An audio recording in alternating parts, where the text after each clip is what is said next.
everybody, and welcome back to Crime and Sports. Yay! Yay, indeed, Jimmy.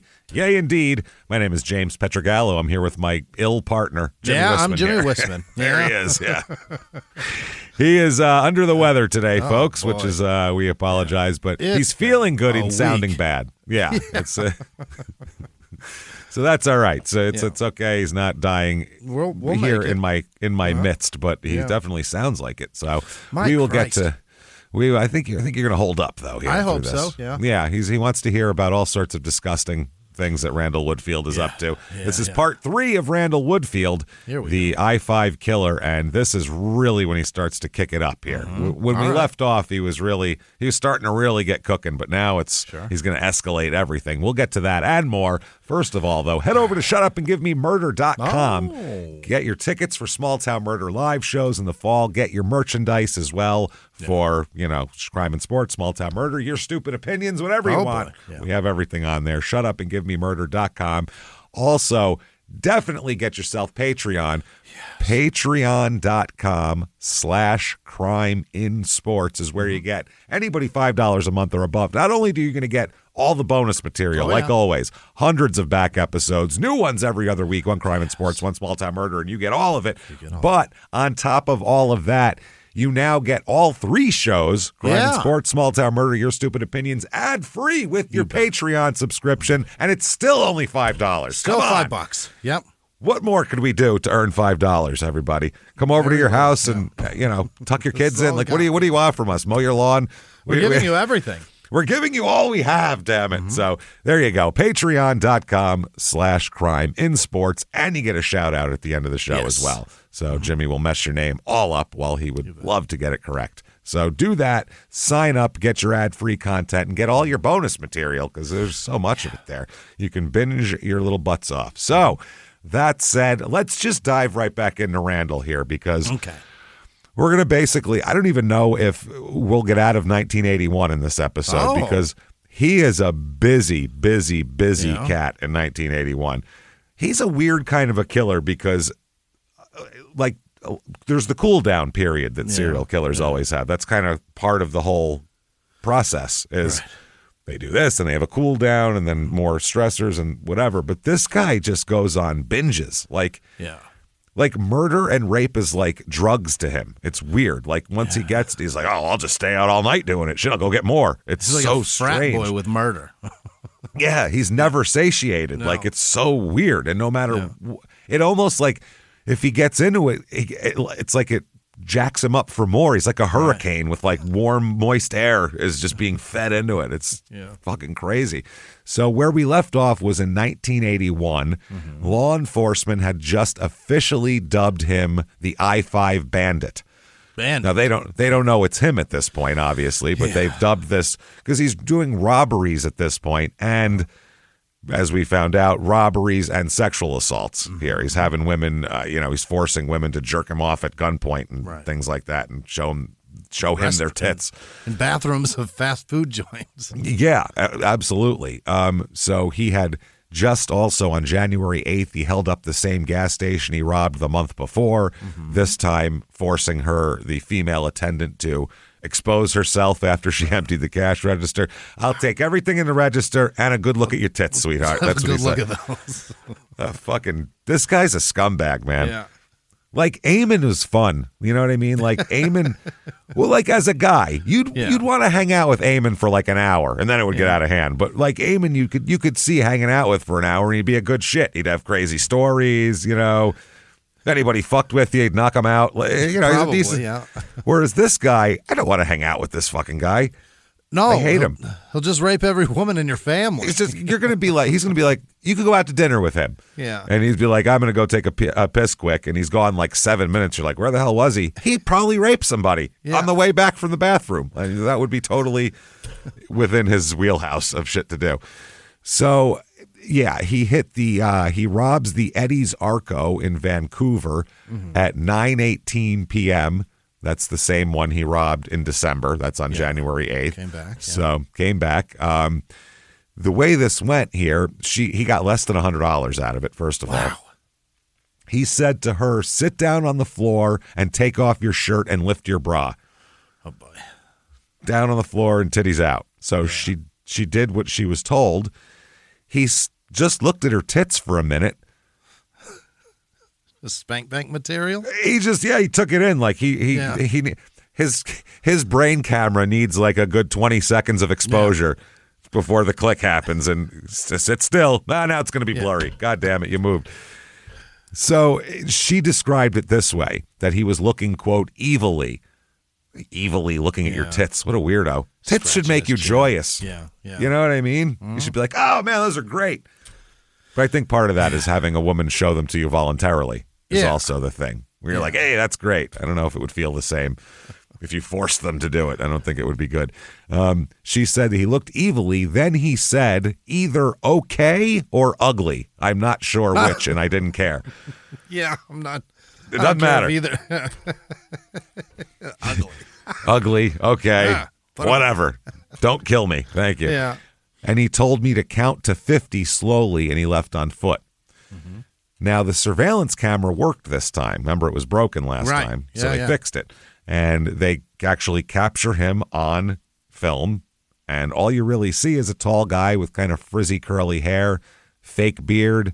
He had a hooded velour sweat jacket and blue jeans, and he has dark, like, ski gloves with light-colored stripes on the thumbs and fingers. Okay. So that's what they have at this point. So they have an image of him anyway, because at this point, they don't really, all they have is people's memories of what he looks like. So now they have this image, but this image isn't very helpful unless you see someone wearing that exact outfit. It's kind of tough. Sure. So then 3 days later, January 11th, 81, he robs a place in Eugene. The Grocery Cart Market was robbed at 7:27 p.m. by a fake bearded gunman who wore a Band-Aid over his nose, hooded jacket, blue jeans. I know that guy. I think I've heard of that guy. Sounds familiar. He had the ski gloves on, dark blue with white palms, somebody noticed. He asked for a pack of Vantage cigarettes, and then when they opened the Vantage he's smoking. Yeah. Jesus. Weren't those? Oh, no, never mind. Those are Virginia Slims. I was like, weren't those the lady cigarettes? It's a cheap cigarette. Yeah, Vantage. Those are like, Jesus. I remember, there's not as many. I don't think there's as many brands as there used to be. I wouldn't think. It feels like there's fucking more. Well, no, it's just Marlboro makes 800,000 different kinds of cigarettes. If you look at a cigarette section, it looks like there's a lot, but most of those are just Marlboros in different shapes, sizes, colors. It's fucking crazy. They've got like 7 different strengths of normal. Yeah. They have like 8 different sizes of cigarette you can get. Yeah. Like, just pick a standard size. Have those in hundreds. They go That's what we have. Kings, 72s. 72s. They got 27s. They have 27s? Don't forget about those. They have 27s also. How much of a cigarette is that? I'll tell you. The 27s isn't about length. It's the blend. Is that what it is? Yeah, so they have 27, 72s, and they have those black ones. I have seen the 27s. So, yes. And then they have smooth. And they have, and it's crazy. Light, they have ultralight, menthols, menthol mediums. lights, menthol smooths, menthol 72s, menthol 27s. Enough! Holy shit. You know what? I'll have a pack of Vantage, okay? Yeah. I give up. It's all I can. I don't know anymore. Bad cigarettes. They sound bad, yeah. But they're made by the same company. They're made by Marlboro. I'm sure it's all the same pile of shit in the middle that they're stuffing in there. Sure. Same pile of poison they're putting in. It doesn't matter at this point.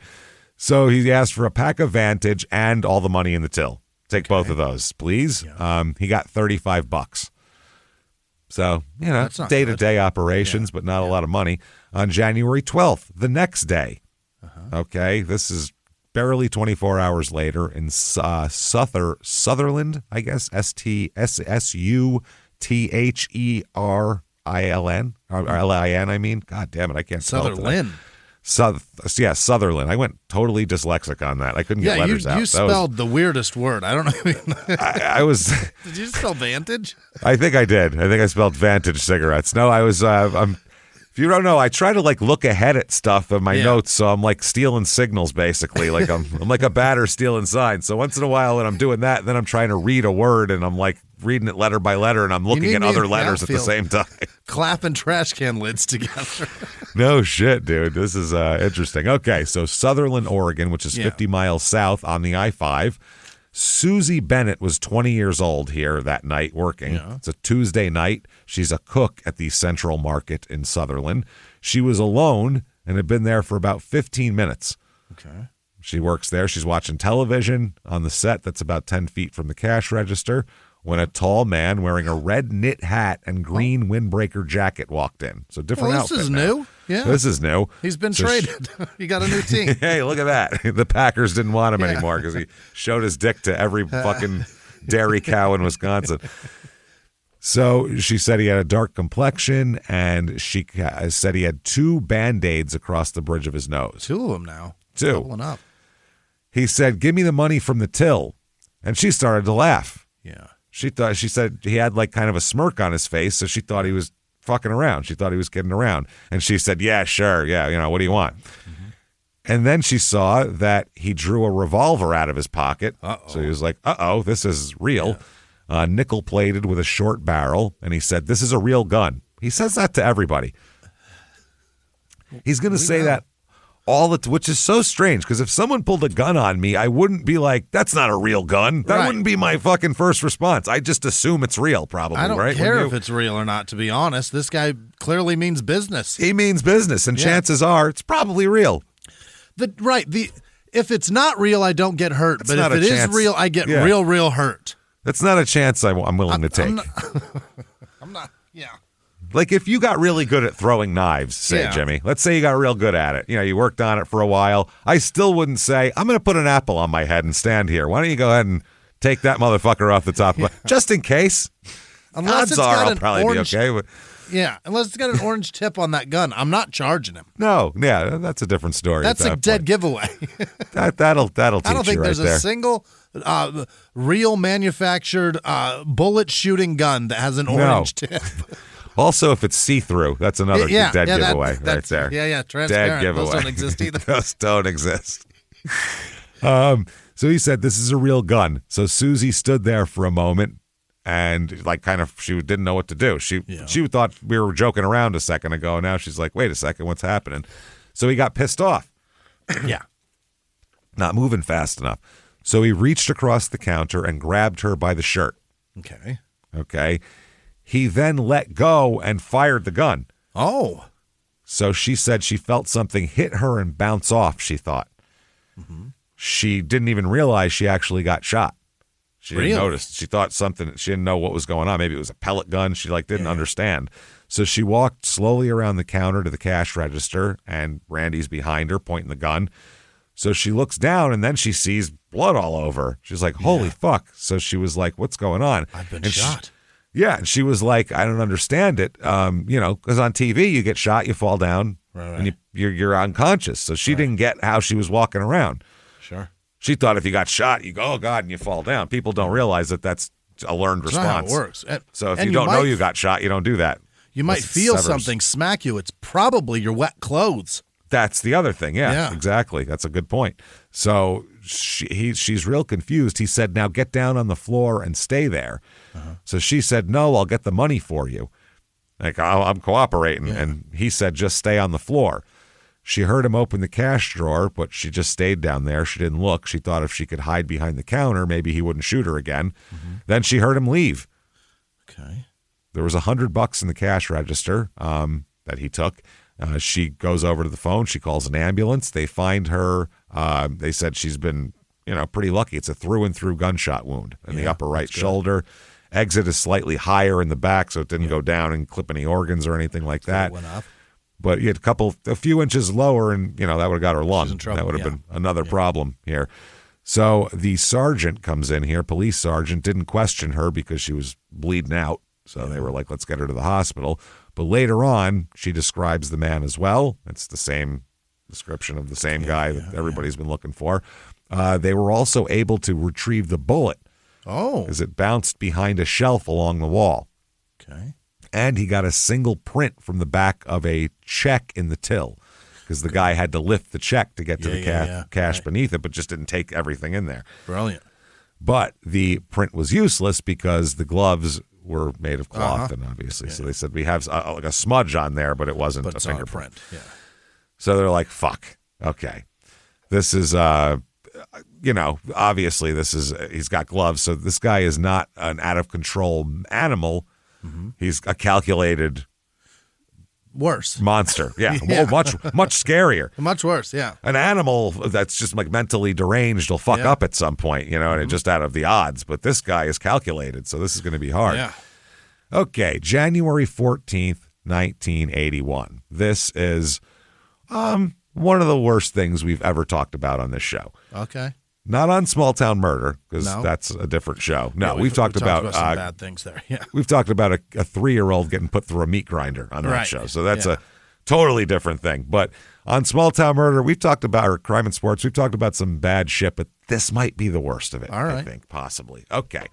January 14th, 1981, Corvallis, Oregon. Okay. There are 2 little girls here. We'll call them Mary Sue and Megan for now. Yeah. That's fine. They're 10 and 8 years old. Oh, boy. They're left home alone for a 45-minute period. Oh, boy. Okay. You figure 10 and 8. The mother routinely does this. She goes to work out at a health club right after they eat. Yeah. They eat. She goes and works out for 45 minutes and comes home. Okay.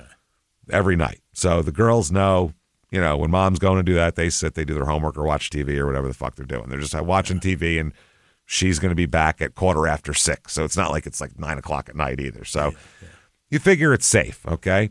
So they're left alone here, like we said. And she left the girls at about 5:30. She's going to be home at 6:15. But about 10 minutes after she leaves, the doorbell rings. Okay. So Mary Sue, the 10-year-old, went to answer the door. Yeah. She flipped the porch light on, but it didn't work. Oh. She flipped it on to look, but it didn't come on. Yeah. So she's like, okay. She could see there was a big man standing there, because it's January, so it gets dark early. Yeah. And he didn't know she didn't recognize the guy. It wasn't like a friend or a neighbor or something. So she said the guy had a brown suede jacket with a hood on it, blue jeans, blue and white ski gloves, and jogging shoes. Yeah. So she opened the door. Oh, why would you? Because it's 1981. Yeah. Right.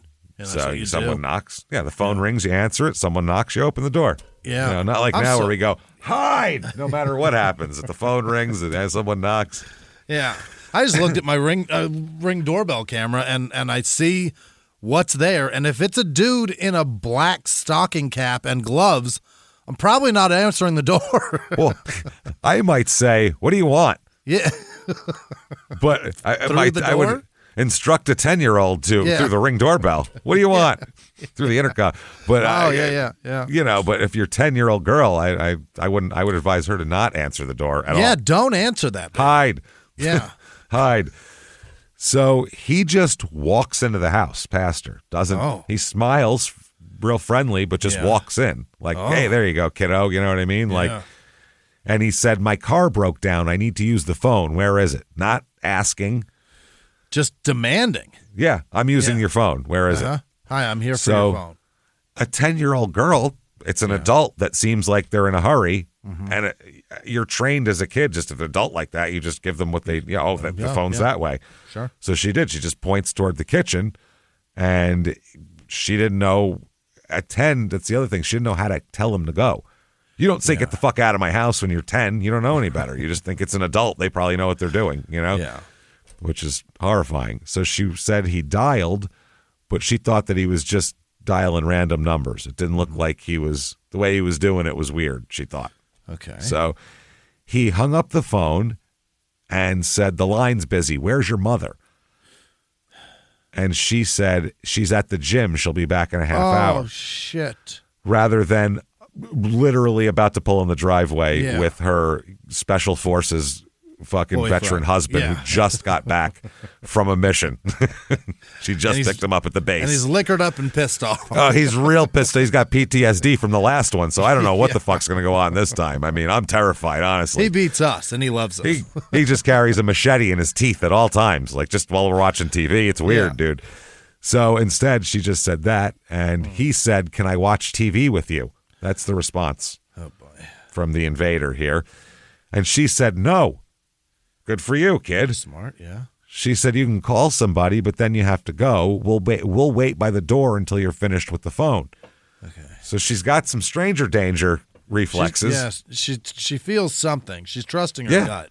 That's exactly right. By 10, I would assume you start to get a little bit of a gut there. Yeah. So she heard him dial, and she said she heard him talk to someone named Jim, but she said she wasn't sure there was really anyone on the other line.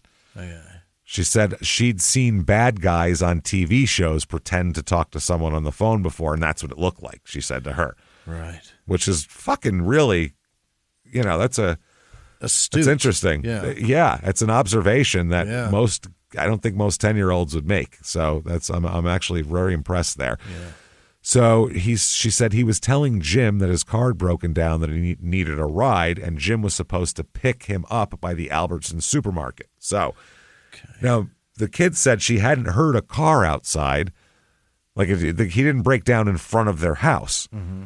So she doesn't understand at that point, why did he pick my house to come use the phone? Right. Where's he? I don't even see his car. I don't see a car, therefore, what the fuck? We just randomly walk and said, that's the house? Yeah.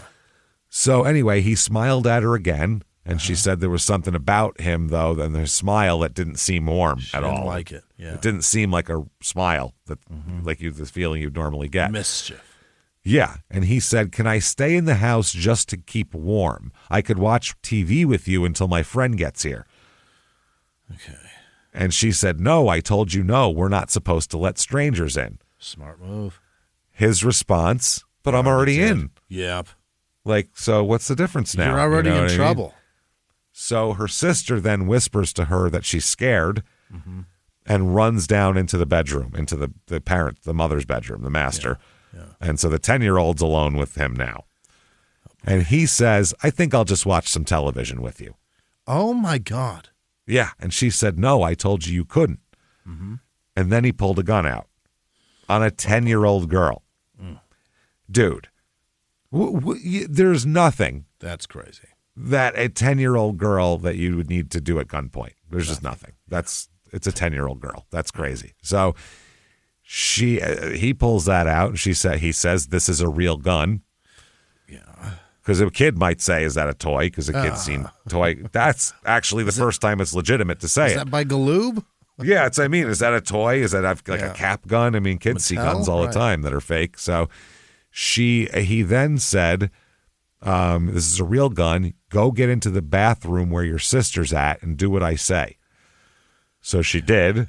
And I mean, anybody would be terrified of this. Yeah. So she said she could barely walk, and he showed the gun to the 8-year-old too. And then, all right, everybody buckle up. Yeah. He says, now both of you take off your clothes. Oh, geez. A 10 and an 8-year-old. This isn't some voluptuous fucking church's chicken counter girl who's at least an adult or whatever. I mean, not that makes it any better, but This is a 10-year-old. Yeah. You're a tit man. You know what I mean? What are you doing, you scumbag? You're just you like inflicting fear. That's all it is. You're a piece of shit. What a fucking scumbag. So, wow. I don't even know what to say here. He fondled these kids. Yeah. He complained that they didn't have enough. What? Up top. I swear to God. Children, man. He complained to them about that. Wow. Well, I don't know. You could have broken into a different fucking house that doesn't have children in it. There you go. How about find an adult to fondle? Don't make children be naked. Oh, God, Jesus Christ. He touched them all over the place. Obviously, yeah. He made them, Jesus Christ, man.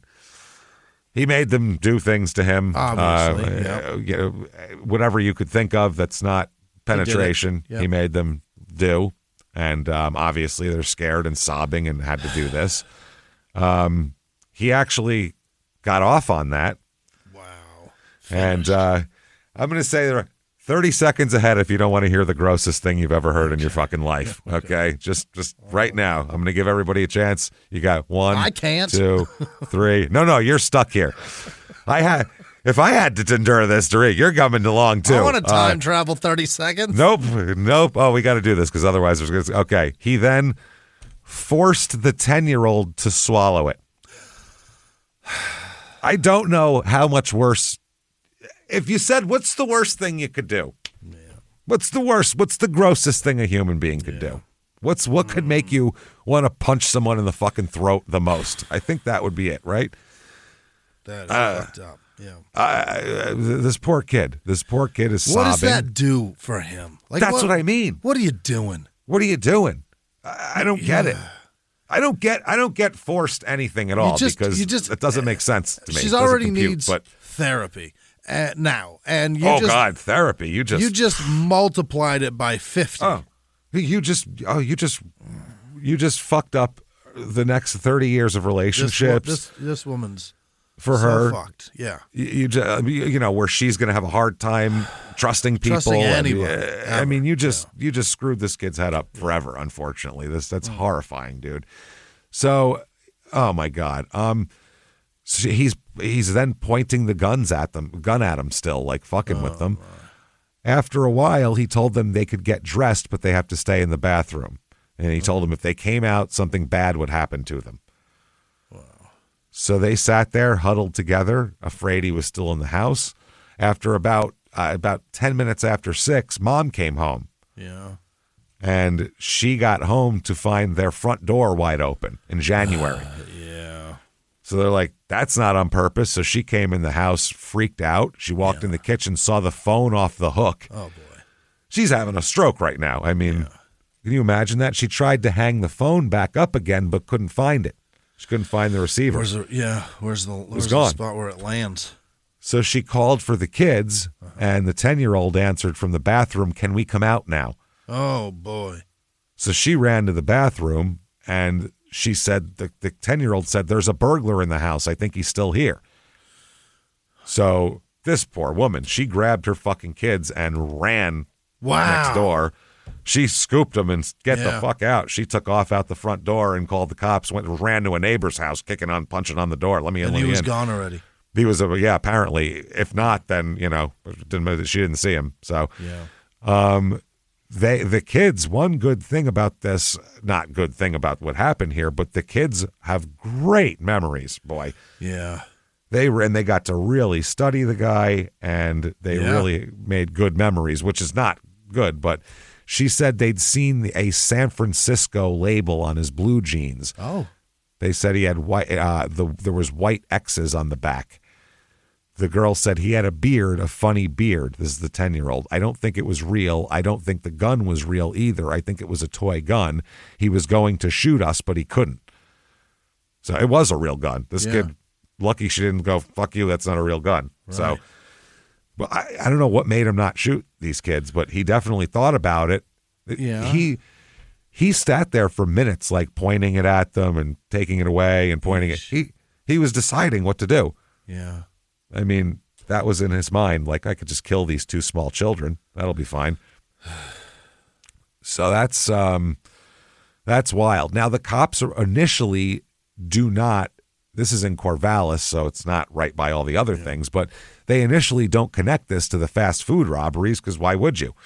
Right. It's a different MO. I mean, it's children. It's a house. It's not, the other one seemed like almost opportunistic, opportunistic sexual assaults where he was going to rob the place. That's the motive. Someone's there's some tits, whatever. So, but this is a different story.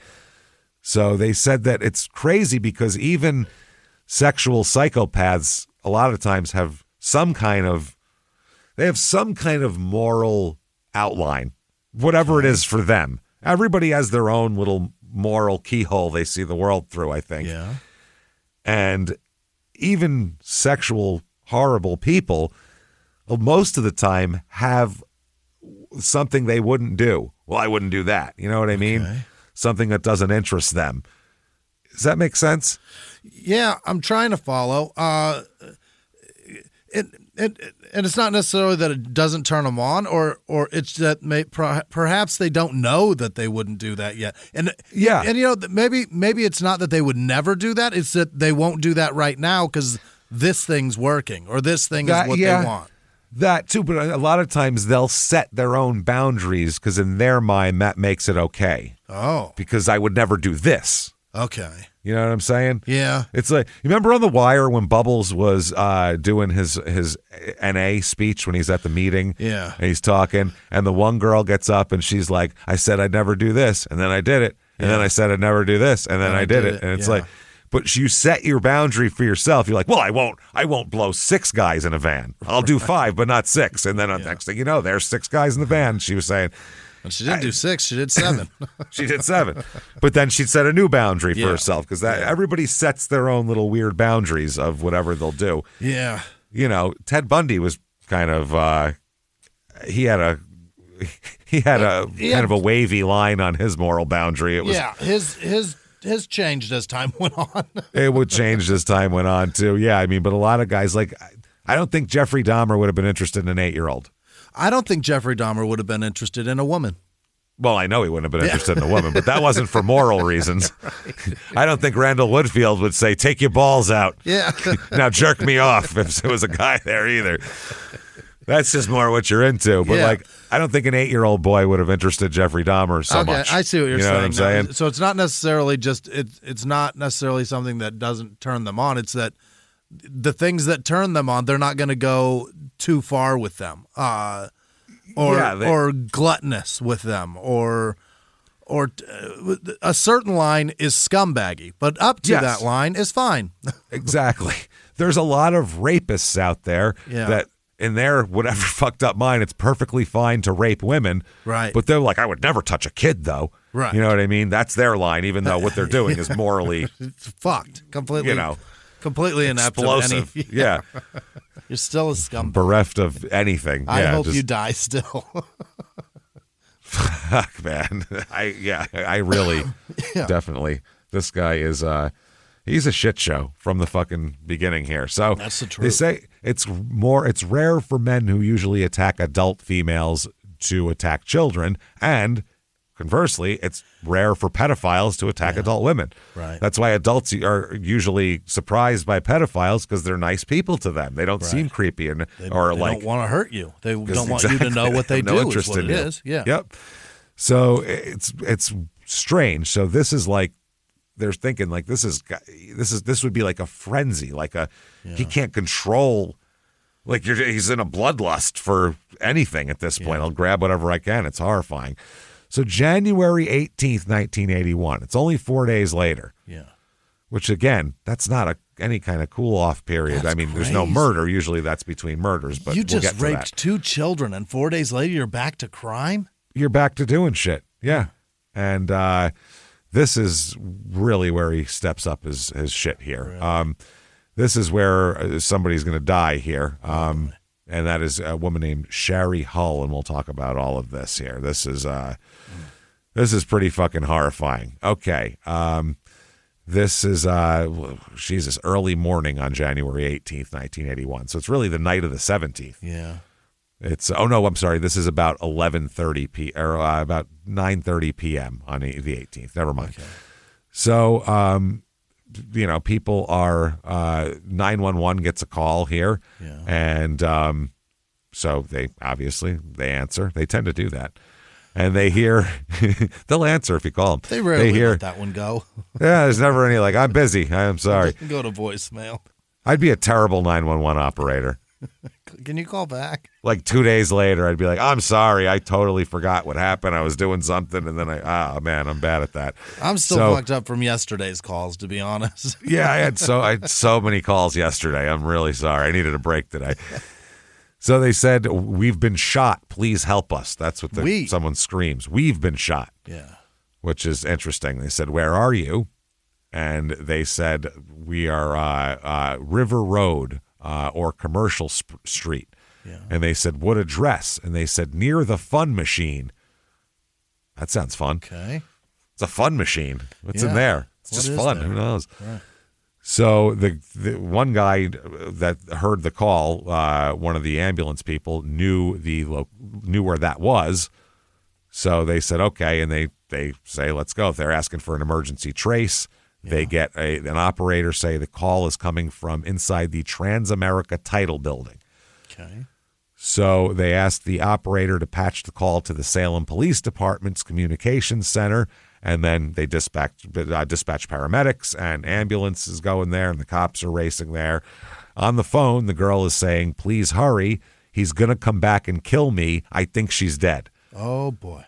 That's what they say. And they say, "Do you want me to stay on the line? An ambulance is on the way." And the other girl, the girl on the other end of the line, the woman, they said her answers are, she's starting to be kind of drift off. Less and less. Oh, boy. And she just says, oh, I think she's dead. Oh, God. So they said, oh, shit, this isn't good at all. So the call gets handed over to the Salem police dispatcher, and they start in on it here. And they say, "Ma'am, what's your name?" And she says, "Beth Wilmot. I've been shot in the head. Hurry." Oh, boy. I would say, yeah, hurry. They said, "We have an ambulance on the way. Who shot you?" She said, "Some man, I don't know, with a gun." Yeah. Okay. They said, and the answer was okay. She said, "We were cleaning the office and he came in." And they said, "Okay, we have somebody on the way. Can you tell me what he looked like at all?" She said, "Oh my God, he had dark brown hair and he had a Band-Aid on his nose." And they said, "Okay, was he a white man?" And she said, "Yes." "How old would you say he is?" And she said, I don't know, around 27, which, I mean, he's 30, not bad. Yeah, pretty good guess.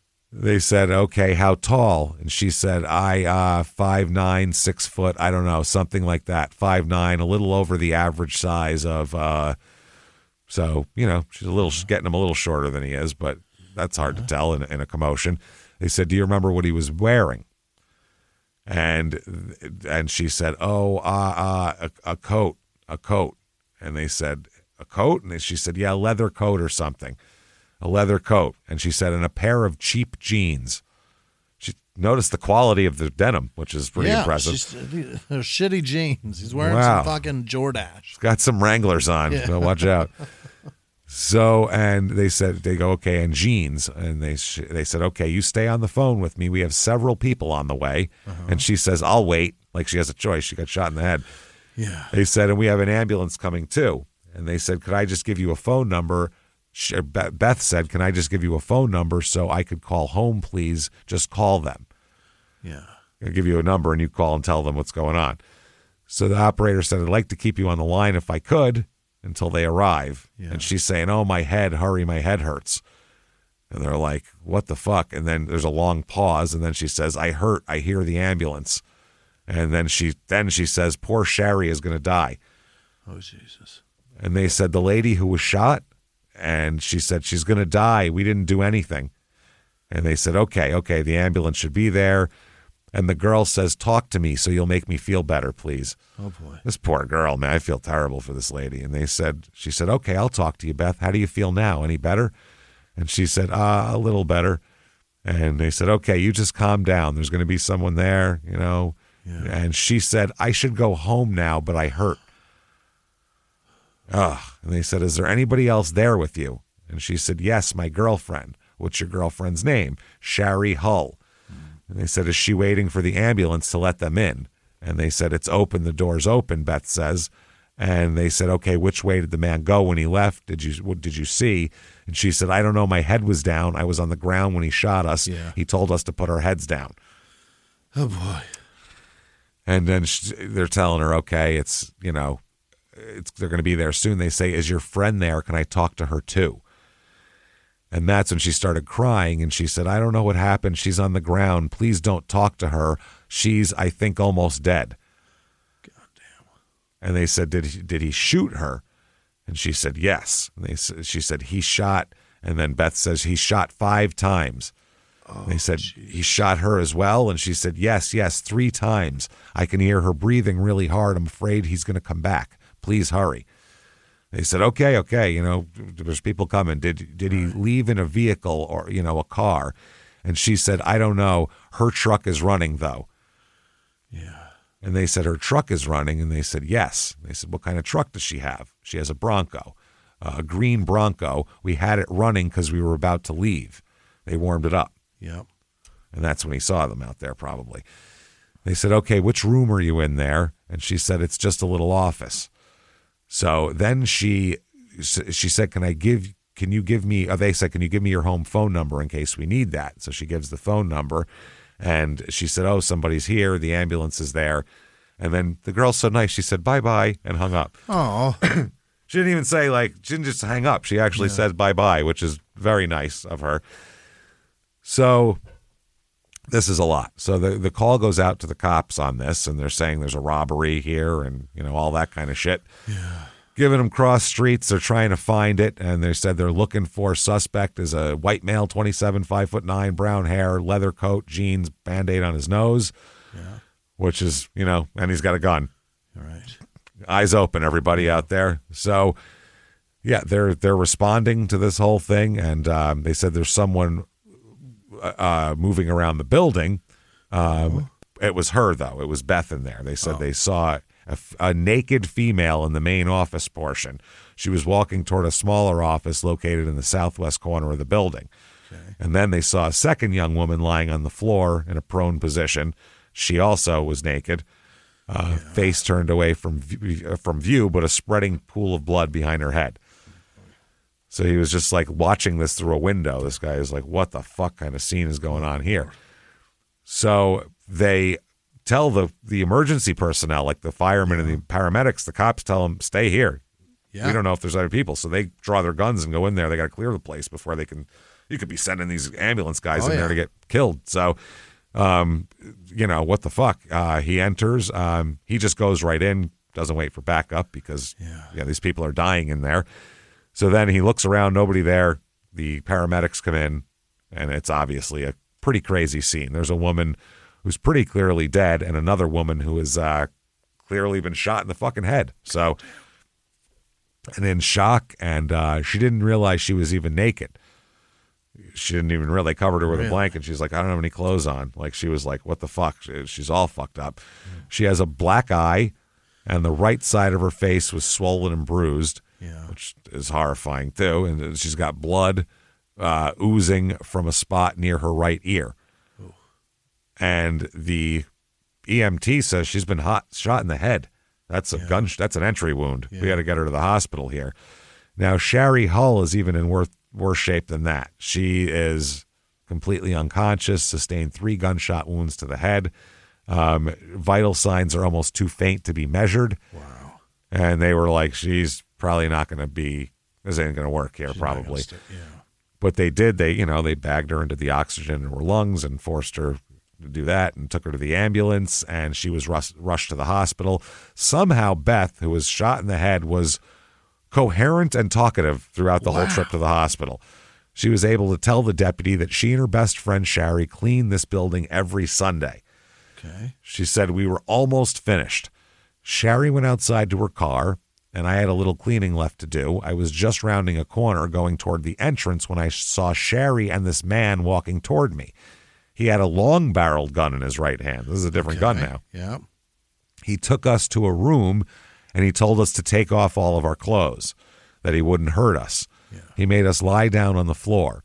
We did that, and then he shot Sherry in the head, and then he shot me. I pretended to be dead, and I could hear Sherry moaning. Then I heard another shot, and I heard him, the man, leave. When I was pretty sure he was gone, I crawled to the phone in the office and called the fire department. Yeah. They said, have you ever seen this man before? She said, no. They said, did he molest or bother either of you? And then they asked, did he rape you? And she said, no, I never touched him, which is interesting. That's not true, though. Really?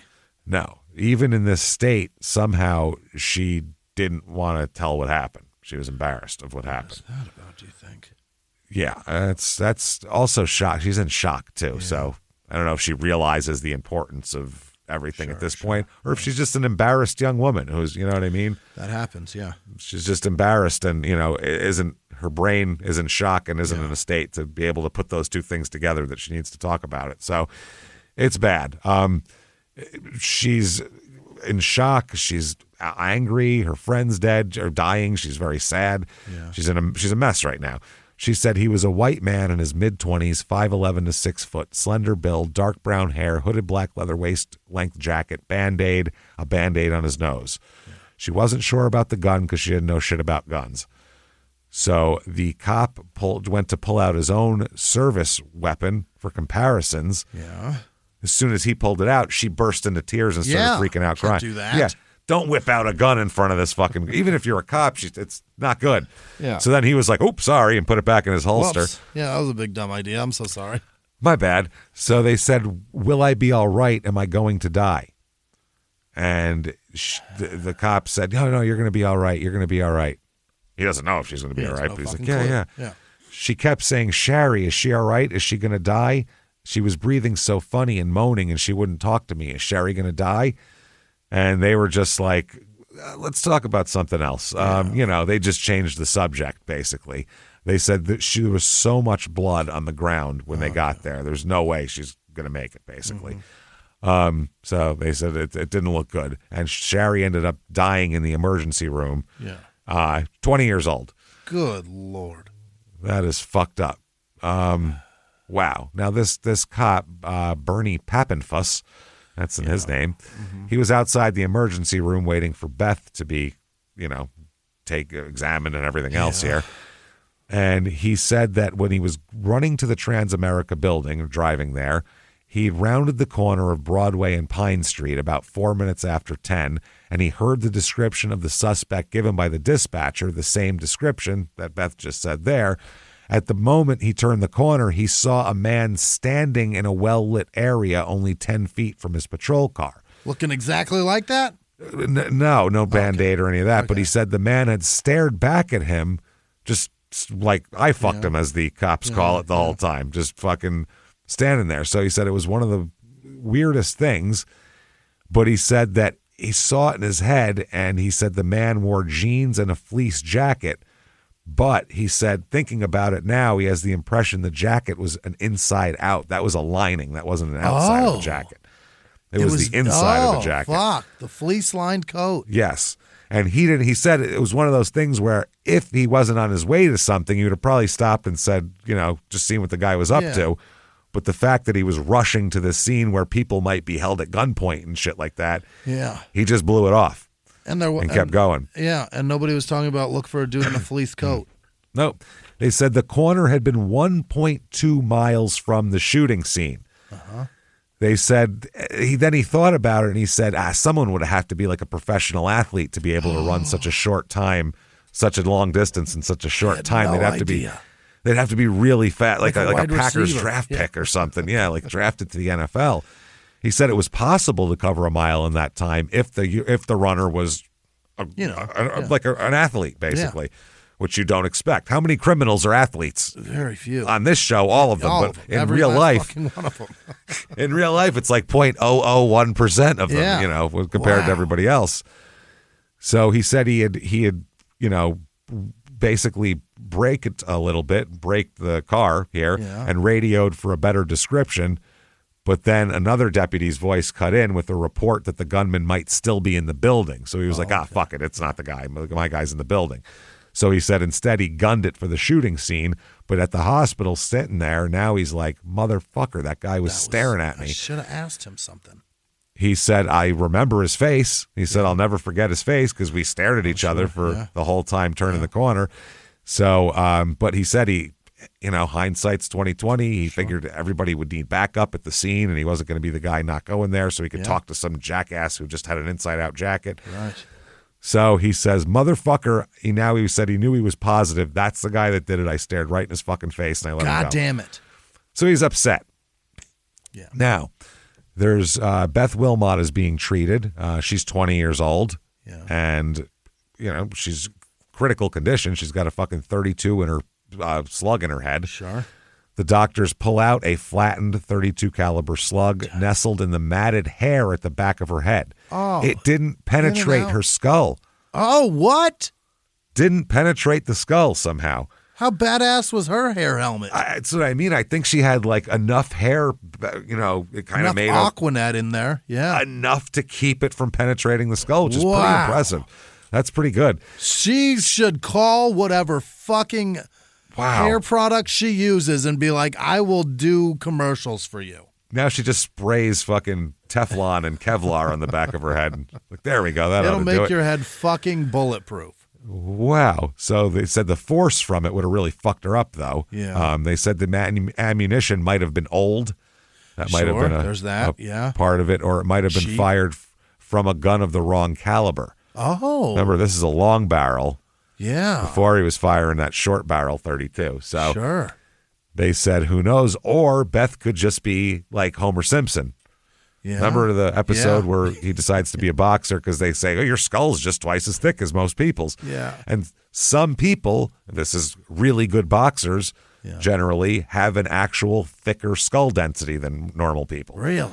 They can be hit harder and not get hurt as bad. Wow. So they said she might be one of those people. But then they said, oh, wait, no. They took an x-ray and said, there's a second bullet.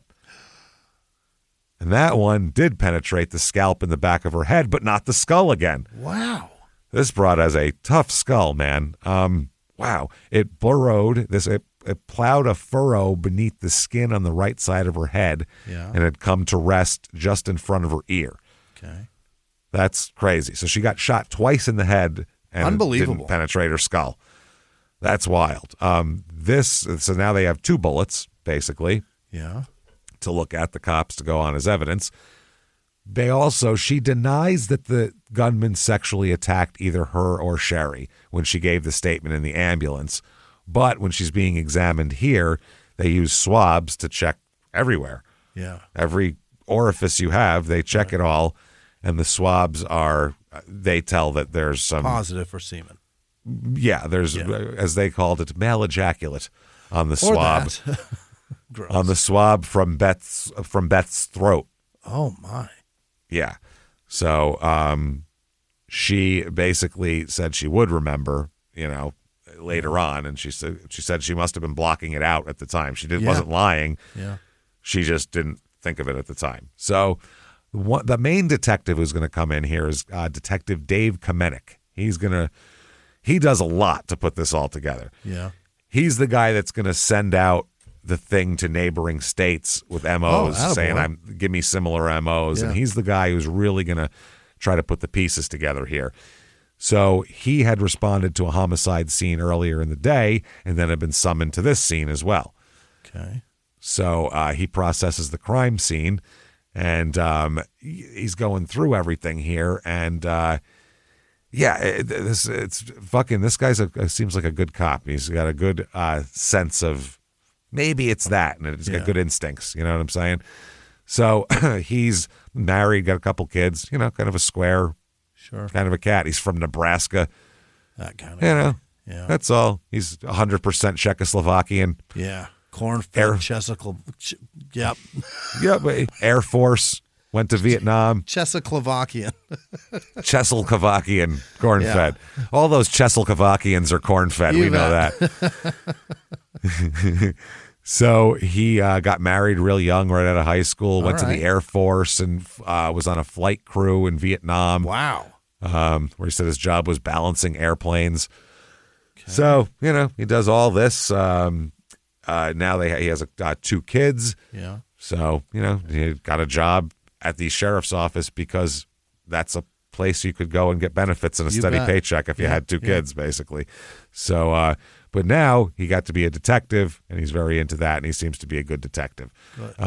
One guy describes him and says, Jim and I worked the same way, all out. That usually meant 36 to 48 hours at a stretch without sleep until we found our killer. Dang. You can always catch up on sleep, but you can't afford to give murderers the luxury of time. I like that. That's interesting. That's his partner there said that. Burns is his name here. So they worked together for a while, and they said he also is very much into, this Kamenik guy is smart because he's very much into any class he could take about blood pattern, about anything that he could get his hands on to make himself a better homicide detective. He's doing that. So, he does all this type of shit. So he's worked a lot of murder cases, and now he's dealing with this. So he comes back. He notified the office manager for the Transamerica building who came to the scene to view the office because they wanted to see if anything was missing. Sure. So nothing's missing. And so they're like, okay, theft is not the motivation here, obviously, for sure. Sherry's father said Sherry and Beth must have got there late. They had other buildings to clean this weekend. They should have finished with the Transamerica building well before 9, but they were dependable and they would have worked past midnight if they had to get it done. Wow. This guy feels terrible because it's his janitorial service that cleans this. His daughter worked for him. Yeah. So essentially he sent his daughter here. Yikes. Which, I mean, that's why they're in pairs, though. You know what I mean? You figure, oh, there's 2 of them. They'll be safer, but not really. Not every time. So, fuck, it's horrible. So they said, first it was just, try to make these girls survive, basically. So now they have to actually try to put together a crime scene, though. That's the thing. If you walk in and everybody's dead as a fucking doornail. Yeah. And dead. That's tough. Well, for a crime scene, that's the best case scenario for it? you. If you're a homicide detective, you would much rather walk in and find a stiff corpse than walk in and find somebody fighting for life, then is taken to the hospital and dies there. Because that everyone, while they try to save this person, is going to destroy your crime scene. Fucking I see what destroy you're it. saying. Yeah. Footprints, fingerprints, fucking all the blood life-saving smears, equipment all over the place. That's all over them, so that they lose a lot of evidence on the body. I mean, that destroys everything. They want to walk in and go, that motherfucker's dead as shit. Nothing we can do for him. Chalk him off, and everybody chill the fuck out till that body. No, then at that point, the homicide detectives process the crime scene. Then when they're done, then you take the body. Right, but then you get to process the body rather than everything having at your everybody, own pace. Yeah, right. Rather than having all these people smudge all their own DNA all over that body as they try to save the life. Right. All over everything. Absolutely. So they go over everything. Now, the red Ford Bronco, she described it as green for some reason, even though it was red. And she drove there in it, probably because she had a bullet in her fucking head. But, that was still parked. That was still parked outside the building, keys in the ignition, engine running when all the emergency services got there. Okay. They found 2 women's purses inside near the rear window. And the rear window rolled down, showing cleaning equipment back there. They said the lunchroom where the attack had taken place was at the end of a short hall leading from the front door of the Transamerica building. The floor of the room had clothes and shit all over the place from the fire department and the medics. 2 big pools of blood, kind of drying up, basically. Like that. Small size clothing lay where the garments had been dropped at the gunman's order. 2 pairs of blue jeans, a brown and white sweater, a blue and white sweatshirt, a pair of lavender underwear, a pair of pink and green, a pair of green and pink bikini panties, and size 32D bra. Jesus, that's a small woman with giant boobs. Jesus Christ. And small, 32 is tiny. Yeah, and small clothing, too. Yeah, heavily blood-stained. A woman's white imitation sheepskin jacket, a woman's brown leather jacket, a brown pair of shoes, their laces still tied, a pair of blue and yellow running shoes, laces still tied, all the clothing. This is Sherry and Beth's clothes. He didn't leave anything behind, the gunman here. A ring of keys was on the middle of the carpet, but when the detective tried them in the building's front door, they were only keys to the building. He was hoping this was the killer's keys that he left behind, but they're not. There were bullets, 132 caliber slug caught in the folds of the white coat. A second similar bullet nestled on the carpet where the rug abutted the sink counter. The path of the second bullet could be traced. There was an indentation in the cabinet door below the sink, and the strands of Sherry Hull's brown hair were embedded in the spot where the bullet had struck the door and ricocheted. That's fucking crazy. That's gross. There was a hole 5 inches below the indentation in the cabinet door. Inside the cabinet, a plastic cleanser can showed damage where a bullet had bounced off. Yeah. Blood had sprayed on the walls and the carpet. There were smears of blood on the phone, obviously, that she used to call for help. They noted white viscous material, which just unfortunately had seeped into the carpet, and they said that unfortunately it turned out not to be semen. They were hoping it was semen, so they at least get a blood type or something. Foam or something. Some kind of, probably maybe one of their cleaning supplies. Or that, so the clothes get bagged and labeled, and the bullets and all that kind of shit. They vacuum everything up to get everything they can, hairs, whatever debris had been left. Luckily, they had just vacuumed, so the floor was clean. So anything on the floor is going to be crime scene from them, which is helpful here. So this is a lot to process and everything like that.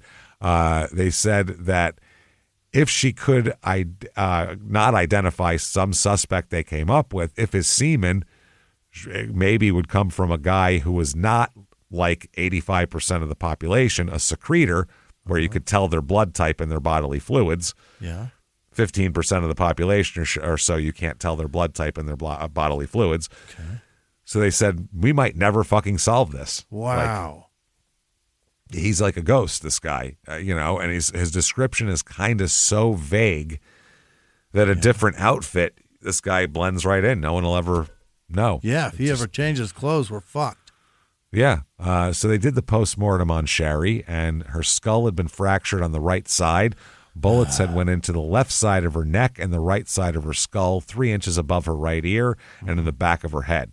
A fourth wound appeared to be an exit wound, which, as Beth said, 3 times for Sherry, twice for her. Fragments had entered the right temple area and virtually obliterated the center of the brain. Her hair was blackened with the debris of the gun barrel, a barrel held so close to her head that the killer, couldn't have missed. It was one of those. Right. They said the gunman fired at point-blank range into the back and right side of these girls' heads, or Sherry's head especially. There's no defensive wounds on her hands. So the detective Kamenek here, he said, wow, I can't believe that this is the exact bullet that Beth took and didn't penetrate her skull, whereas these just destroyed this poor girl's head. So that's wild.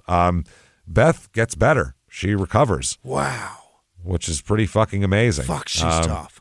She's a tough one here. Now, and the cops, they have no leads, basically. Nothing at all. Wow. They had one tiny, tiny piece of evidence here. Okay. They said their smallest thing. At the time, it didn't seem like it would be particularly a big deal. They found one coarse, almost black pubic hair on the rug of the lunchroom. It didn't match either of the girls. That's positive. In a class and characteristics, comparison. It might have come from the killer. It was of a Caucasian origin. Okay. But the blood type classification, hair is the only probable physical evidence. It's not real absolute. So what the fuck do we do here? That's a comparison of that's similar. That's all you can say. So they said it was not likely known that the unknown pubic hair, they said it probably wasn't, from one of the cops. They didn't have their dicks out while they were there for the most part. So you can eliminate them. But they contact all the paramedics and all the police personnel and ask them to submit a sample of their pubic hair just to make sure it's not one of theirs. It fell down and went down their pant leg and came out. Who knows? Were you going commando around here? How much? Yeah. Who here? Are you shedding? Who here wears loose-legged boxers? Anybody? Because that's what we need to talk about. Or any underwear at all. If you're not wearing nothing, then we need to talk to you. Fuck. So he said, I went to the fire station, this is Kamenek, and handed everyone a comb and a small plastic bag. God, they looked at me at first as if I was nuts and asked if I'd given up police work to become a fuller brush man, giving away full samples, free samples. None of the hairs matched this pube, though. So that's good.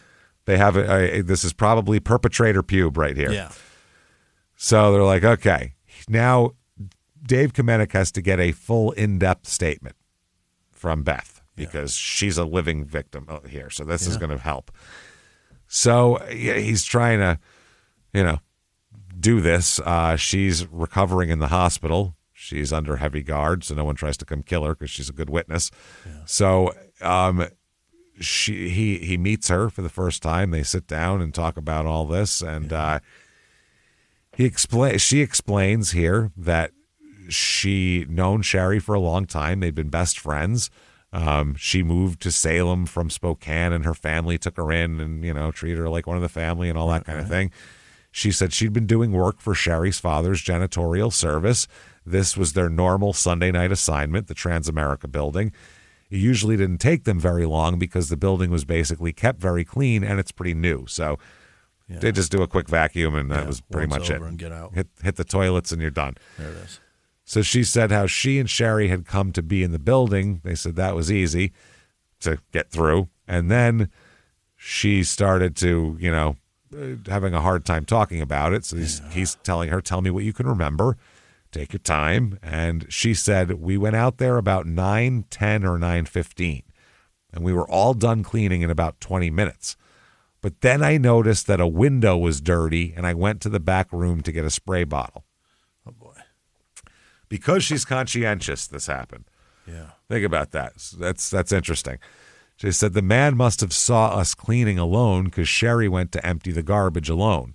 She did that without telling me. We usually empty it together. I got done vacuuming and she got done cleaning and emptying the garbage. I went to the back room to get the spray bottle. She was near the door or something. When I got to her, he was pointing the gun at both of us. I guess he just walked in. So Beth then said, he killed my best friend. And they said, well, tell me what he said. Tell me what you and Sherry said. Just tell me everything that happened. So she said, okay, the only place in the whole building blocked off from the view of anyone in the parking lot was the lunchroom. And that was the room where he herded them. So he must have studied it from outside. He looked. He said, in the back room, both of you take off your clothes. Strip, all of them. Get down and stay down. That's what he said. Wow. He told Sherry to take it all off, and I said, my dad will be here pretty soon. It was a lie. Her dad wasn't coming, but she was trying. You know what I mean? She said she knew that no one was going to come, but maybe he'd go, oh, fuck, all right, there's a guy coming. I don't want to be here. But he didn't buy it anyway. He was like, yeah, right. Sure. Why would your dad come to your job at fucking 10 o'clock at night? I'll be faster anyway. Yeah. Sherry was hesitating, quoted by Beth here. Sherry was hesitating. She didn't want to take her bra off. He said, come on now, take it all off. He made us kneel on the floor, and he was standing up. Mm-hmm. So Beth then asked the detective, do I have to tell you everything he did to us? And he said, just repeat what he said. Just repeat his words. And then that way, So she explained that he unzipped his jeans and exposed himself, and that he demanded that the girls give him a blowjob. And he said, what did he say to you? Remember, what you tell me will be his words, not yours. Right. So she said, okay. He was talking to Sherry, and he said, suck on me. Come on, make me come. Oh, boy. And then he said to me, you suck my balls. Uh-huh. He told both of us, you make me come. Both of you suck on me. Please don't isolate that. He told Sherry, play with yourself. She said no, and then he told me to suck on Sherry's breast. I did it, but I faked it. Uh-huh. He's like, put on a scene for me here. Yeah, I want to see a little and go. Fucking chick-on-chick action. Let's go to the fucking... It's 81. You can buy porns by now. The VMAs are coming up. You guys need to... You're up for new category. Ugh. He told me to stand up and spread my legs apart so he could have intercourse with me. His penis wouldn't go in, and he said, quote, shit, you've got a tight cunt. Oh, my God. He's a real charmer, this one. Truly. He knows what all the girls want to hear. Oh, my God. This is fucking horrifying. So she said that they said, how long was this going on? And she said it seemed like 20 minutes. But 20 minutes, it seemed like hours, but I think it was about 20 minutes. Yeah. So Beth said that Sherry had reacted she started freaking out. She's crying uncontrollably as he's giving orders. That made him pissed off. Yeah. So then she said he changed for the worse when Sherry started freaking out.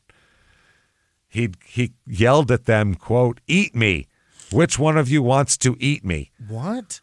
I don't know. Oh, no. Yeah, exactly. No.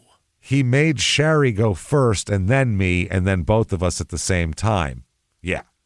Oh, boy. Beth turned her face away at this point and said, he came finally. We thought he was done with us. He told us to lie down on the ground, face down on the floor. He was asking us for rope. He said, I need some rope. Do you guys have any rope? Do you know where any is? It's a fucking office. Who has rope in an office? What? Yeah, this is an office. CEO's office. Yeah, possibly. For if the tax, it's like if it all tanks. This office houses an international kidnapping ring, as a matter of fact. You're in luck. We got all sorts of shit. In case the CEO's stock prices tank, there's a rope already tied into a noose in his office. He's got it. He's gonna He gets slung over the highest beam in his office. So we just both said no, she says. And then Shari said, don't hurt us. Please don't hurt us. We won't tell anyone. Just let us go. She was crying and begging and saying, please, please don't hurt us. We won't tell anyone. Beth said she wanted to tell Shari to be quiet and that her crying and screaming were making him angrier. She said, I could sense he was getting more kind of agitated by all this. But she didn't want to say anything out loud. She said he was quiet for about 5 seconds standing over us. We could hear him breathing, and it was like he was trying to decide. And so the cop says, and then what happened? And she said, then a shot goes off. And I think that he shot Shari first, and then he shot me, and then he shot Shari again, and then me, and then a final shot to Shari. So he went back and forth. Good Lord. Sounds like he had a 5-shot pistol and went back and forth. So after the first shot, I just lay still as I could and pretended to be dead. Shari kept moaning, and maybe that's why he shot her the last time. I was praying and hoping that she was pretending to be dead too. After he shot me the second time, I couldn't hear anything but ringing in my ears. I was afraid to get up because I couldn't hear if he was there or not. After about 5 minutes, I got up and I could walk, and I went to the restroom and I looked in the mirror. There was something wrong with the whole right side of my face. It was all swollen out and there was blood. I was so frightened I thought he might be outside watching me, so I got down on my hands and knees and crawled to one of the phones in the office. I pushed a button and called the operator. This is horrifying. She said Shari was dying then, and I'm half scared to death, afraid I'm going to die too, and that he's going to come back and shoot me again.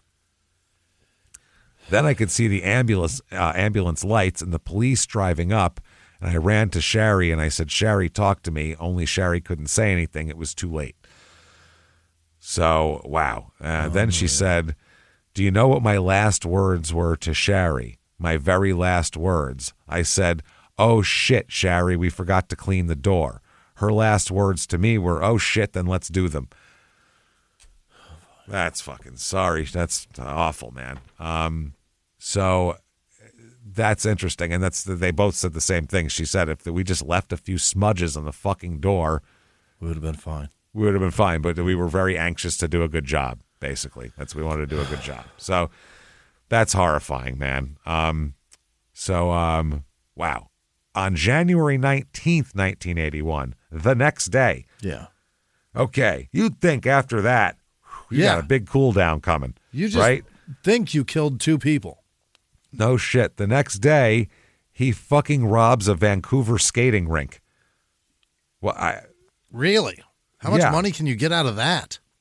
Apparently a bit. The rink office was deserted except for a female cashier, 17, and 3 boys, 10 and 11 years old, one of whom had come to the rink that night to celebrate his birthday. Yeah. He held out a silver gun, demanded the money, and left after warning the cashier and the boys not to watch where he was going. So that was just for money.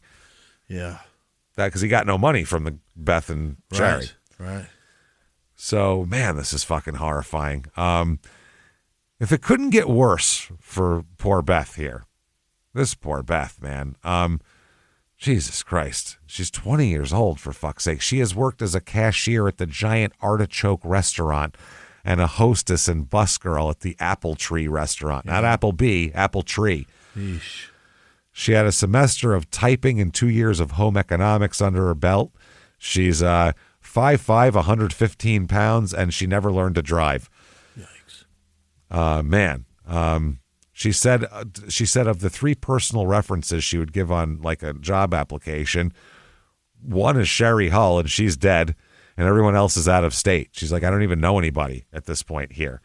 She was staying with Sherry's family. So Kamenik and his wife Gail basically adopted her. Pretty Wow. much.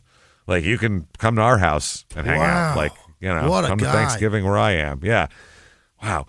At this point, she discovered as if this guy didn't do enough to her to give her not only physical, but emotional trauma and everything else, he also gave her herpes. Oh, Christ. So this fucking girl can't win, man. That's horrifying. So anyway, Dave Kamenik sends out a bunch of bulletins trying to get information. Yeah. they have a composite kit. Basically, they do a hypnosis with Beth to try to get a little More better of a information. description Yeah, from her. yeah. And but it's not bad too. When you see the actual drawing, you're like, that's him with Pretty the good. Band-Aid on his nose and a hood on. I mean, yeah, it's not bad. So they send out, a thing here to everybody. They say that he's got a ruddy complexion, 5'10" to 6 foot, 140 to 160. Mm-hmm. So they're underestimating his size a little bit. Collar length hair. They describe his clothes and everything like that. They don't have a car description at all or anything, but they say dark blue revolver with a 4 to 6 inch barrel, 32 caliber. So they said after that, though, they got deluged with reports of young women being attacked. Sure. Unsolved assault cases coming in to him. It's a lot. And in the beginning of February, they're like, I think it's one fucking guy doing all of this shit. Feels like it, yeah. They get calls from California, from everywhere. They're like, it's just too similar. Yeah. It's ridiculous here. So they said now he's the I-5 killer at this point. Wow. So the other cop that's going to be working this, or not other cop, the other district attorney, who's the new district attorney for Marion County, Oregon, who Kamenek is working with here, is named Chris Van Dyke. Yeah. He is Dick Van Dyke's son. Get the fuck out of here. God, I swear to God. Unbelievable. Actually, Dick Van Dyke's son is about Dick to be Van a hero. Dyke's son. Dick Van Dyke's got, and he looks just like him too. Everybody. Wow. That's the funny part too. Imagine being sent.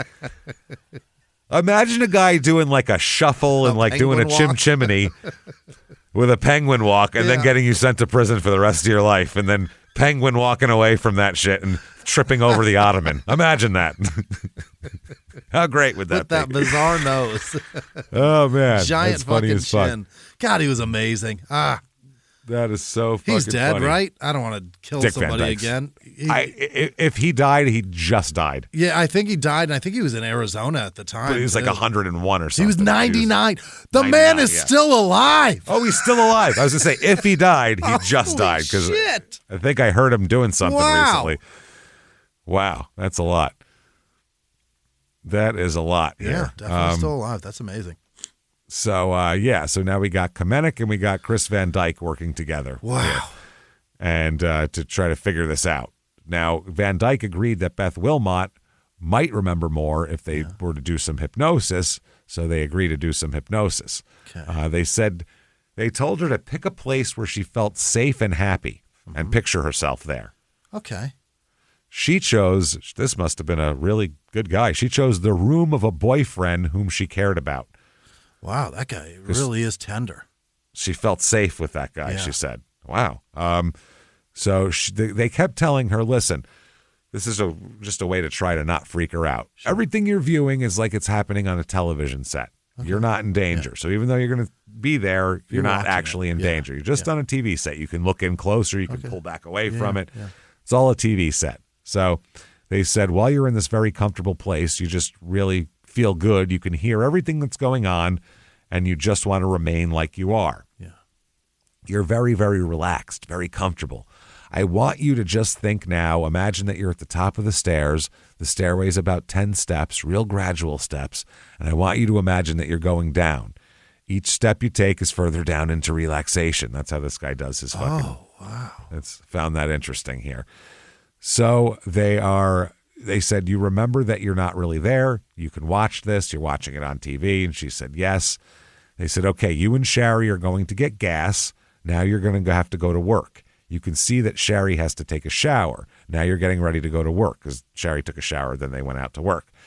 They said, is it just you and Sherry and you go to work and, all of that? And they talk about everything. They say, now this man is going to enter. You can see this on the TV. He comes through the door. You can see him coming through the door. He's got a gun in his hand. I want you to watch him. I want you to concentrate on what he's wearing.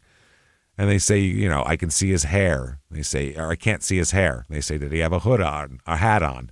She said, a hood. He kept his hood on the whole time. Yes, a sweatshirt or a jacket hood. So it's working. They're getting something. They bring in a sketch guy to draw what she is saying, essentially. They said, how long do you think he was there? And she said, a half hour. Or no, I'm sorry. When they're done with the hypnosis, they said, "How long do you think you were there?" And she said a half hour, and it was an hour and a half actually. Yeah. She was like, "Wow, that's fucking weird."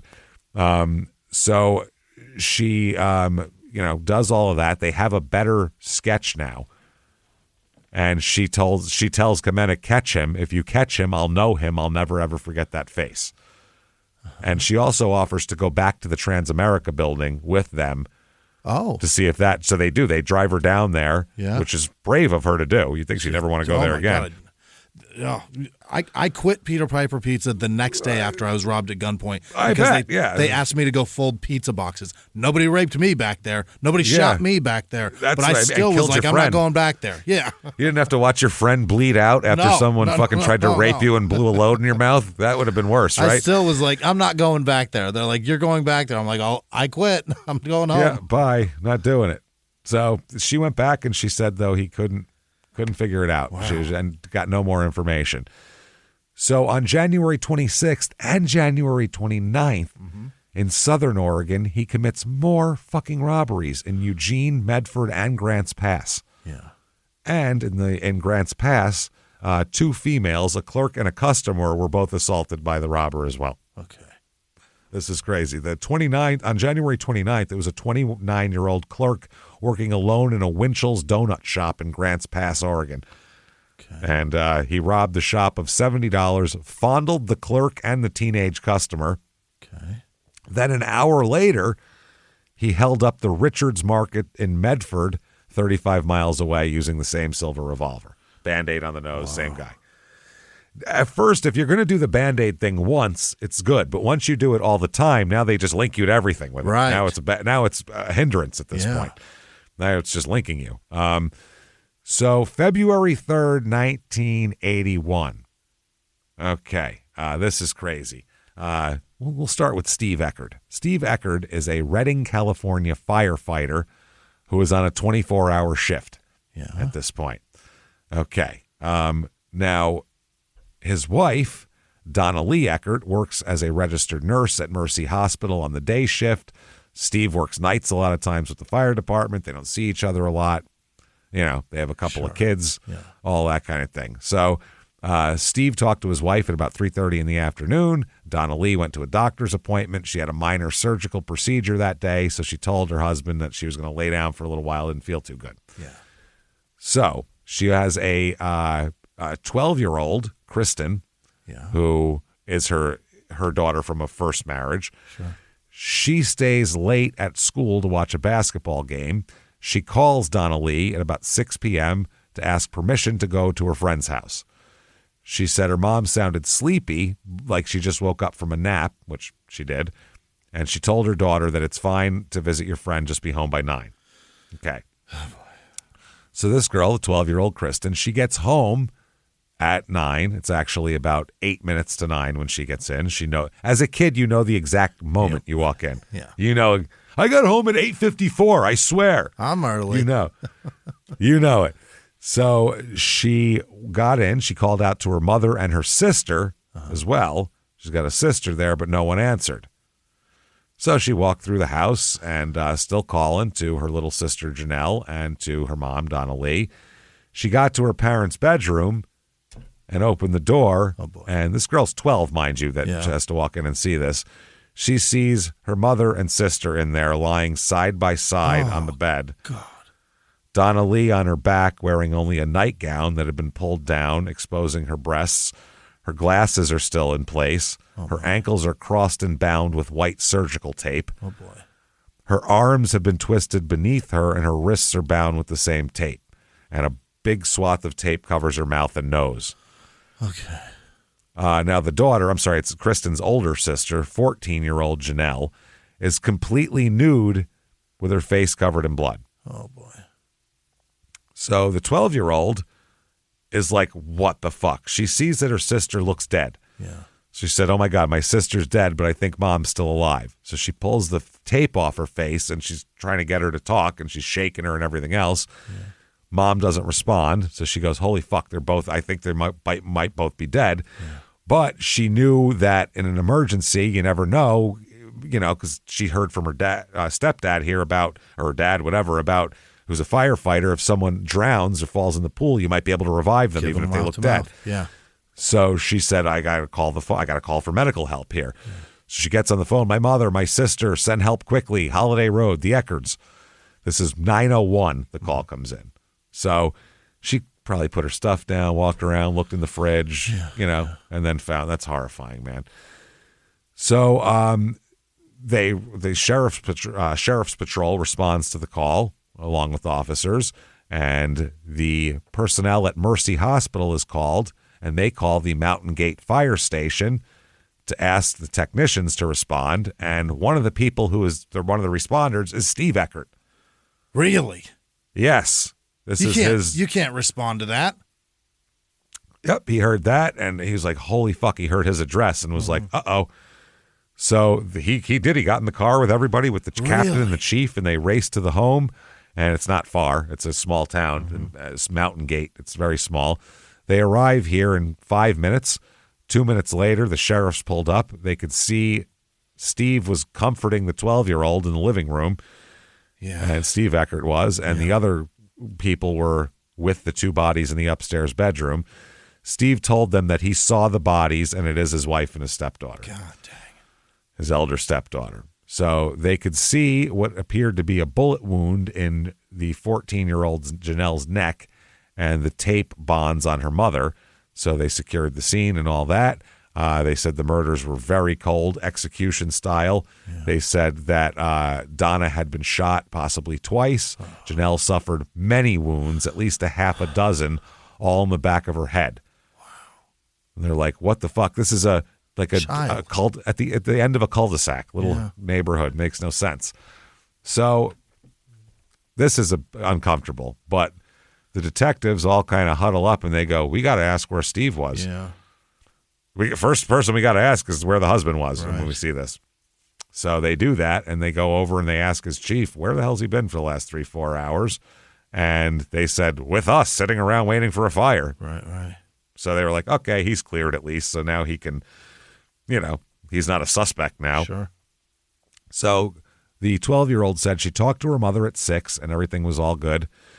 They said, did she say anything about what she planned to do? So she said, only thing I heard was she said she had to go down to Jake's Market to get a couple of things. And this Jake's Market is right off the I-5. Okay. Right off the I-5 freeway at the end of the street where they live. Yeah. People come to this area, like there's a lake near here, Lake Shasta. So they come to this area, they stop here for supplies, basically. Right. Now, in the house, Janelle, the 14-year-old, her jeans are on the floor next to the bed. And inside the jeans, they pull out a check from the back pocket. It's dated today's date, February 3rd, made out to Jake's. Okay. Signed by Donna Eckert. So they're like, okay, they fully intended to go to the store, but this check did not get given to Jake. So what the fuck's going on? So they're trying to figure that out. And what they put together is they left their home to make a trip down to Jake's to purchase breakfast stuff. Donna threw a coat on over her nightgown and just wanted Janelle to run in. The coat was in the bedroom, thrown over the end of the bed. They said Janelle should have taken the check and gone in to buy bread, milk, and cereal. So they checked down at Jake's, and they said that the girls had never been in to shop that evening. So they never made it into the store. They left the house, but not made it all the way to the store, which is down the street. Yeah. So did they go outside and somebody was out there? That's all we could think of. So the bodies were nude and half nude. Obviously, the teenager's nude and the mom is half nude. So Steve checks through the house and noticed that all the things that a burglar would take, stereos, TV sets, jewelry, and boxes, all that shit is all still there. Okay. The only thing that has been taken is his handgun. And 2 lives. And 2 lives, but only items. 38 Special Model 60 Smith & Wesson. Okay. He said it was a unique gun with a stainless steel 3-inch barrel and walnut grips. Mm-hmm. He gave them the serial number and all of that. Now, the autopsies come in, and Donna Lee and Janelle had both been shot in the head. 7 bullets pulled out of the teenage girl. Holy shit. 7. 2 for mom. Unbelievable. They'd come from a .32 caliber handgun, just like all the others. Wow. This is, by the way, 400 miles south of Salem. So this is away. This is far here. So now they're starting to realize that, oh, shit, this is by the I-5 freeway, .32 caliber bullets. Yeah. And Sherry, they said that, just like Beth and Sherry, 14-year-old Janelle, Jesus Christ, this is worse, though, because he made those girls do things to him while they were alive. He anally sodomized her post-mortem. After she was shot 7 times. After she was dead. Oh, my God. Not just shot, dead. Why would he do that? He's getting way worse. Yeah. Worse. I mean, before he just felt a tit, made a girl jerk him off, which is still terrible, but this is like, oh, I know, I got a whole fantasy. Yeah. I'm going to go in, I'm going to make them do all this shit. He's got a whole thing while I tie up the mom and probably make her watch for who the fuck knows. This is horrifying. There's no evidence that Donna Lee had been sexually abused, although her nightgown had been disarranged. Wow, that is insane. They say they think they'd been dead for about an hour before the 12-year-old came home because rigor hadn't even set in yet, or no lividity patterns either. Holy shit. They said that the girl must have basically just fucking missed him. The 12-year-old who came home, if she didn't go to her friend's house or if she came home a minute earlier, 10 minutes earlier. She could be dead too. If 8:30 was curfew, she's dead. Oh, boy. Which is fucked up. Wow. That's scary. They said, and the Mountain Gate case isn't the only one that seems to fit, they started to notice. Yeah. Because this went out on the wire and everybody saw it. They said a subject wearing a green jacket, jeans, gloves, and tennis shoes with tape over the bridge of his nose is wanted down here for questioning in a rape, kidnap, and sodomy case in Reading on February 3rd. They said we've got the one the next day in Wairika, and I found a Winchell's Donut robbery in Grants Pass, January 29th, and a robbery in a grocery store in Medford, same day, a motel robbery in Ashland on February 4th. This is all he does. Yeah. He punches in for a shift. Yeah, this is like, working. 8 hours, Yeah. 8 hours of robbing and raping everybody. Let's get into this. This is crazy. One thing you hope for when you have like a serial rapist and murderer, you hope he's lazy.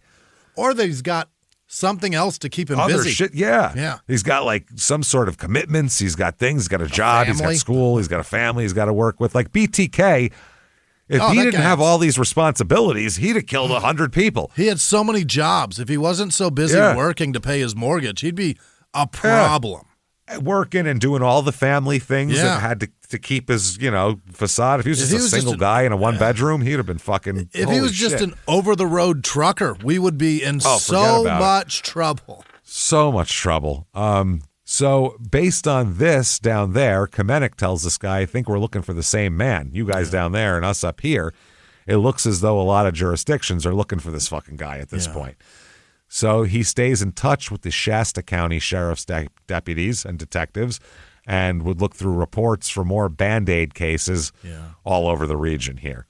And there's a lot. They said that Shasta County was not the only department responding to the teletypes that Kamenik sent out either, asking for similar cases. They said he's getting shit from everywhere, all over the place. Usually if you get one hit on something, it's like, oh, there's something. But this is like they're coming in from all over the place. Yeah. So, Jesus Christ, they said they're looking at the Donna Eckert and Janelle Jarvis case here, and they said now that we're looking at it, it looks like it wasn't the first hit on the third.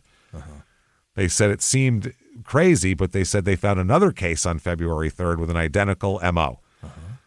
Earlier in the same night, a woman and a teenager working at the Burger Express restaurant in Redding, California, suffered some shit here. Marie Sloan, who's 46 and the owner of the Burger Express, was in the kitchen, and Leah Morris, 18, was at the front counter when a man with dark, wavy hair walked in, over 6 feet tall, wearing a wool cap, windbreaker, faded jeans, and expensive jogging shoes.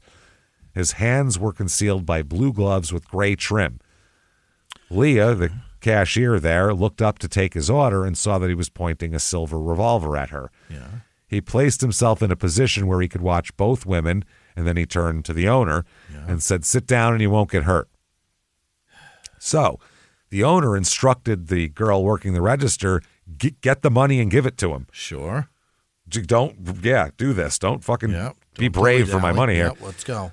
So she did, and she handed him the money, and he told the owner to lead him with the 18-year-old into the bathroom. Okay.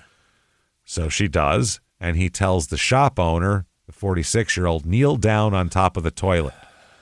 He taped her hands behind her back and then taped her ankles together.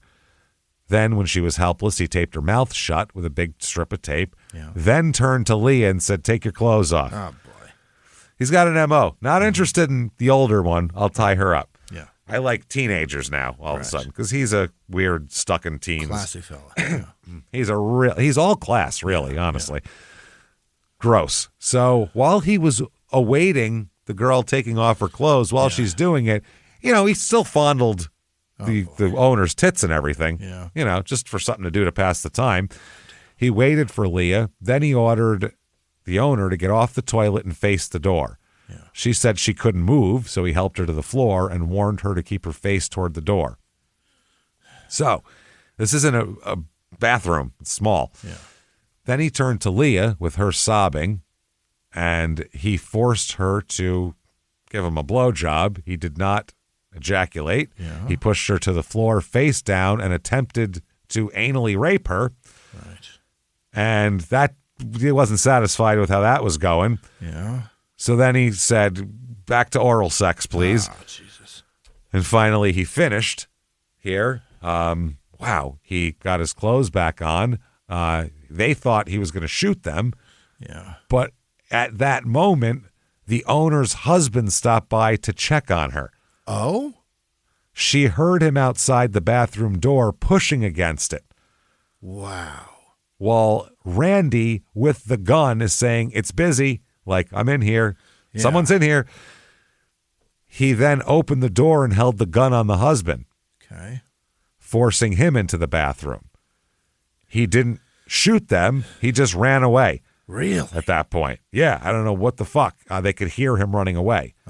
This is crazy. Leah was taken to the hospital, and they lost $230 out of the register. Right. And then within the next hour, somebody shot and killed the Eckards there.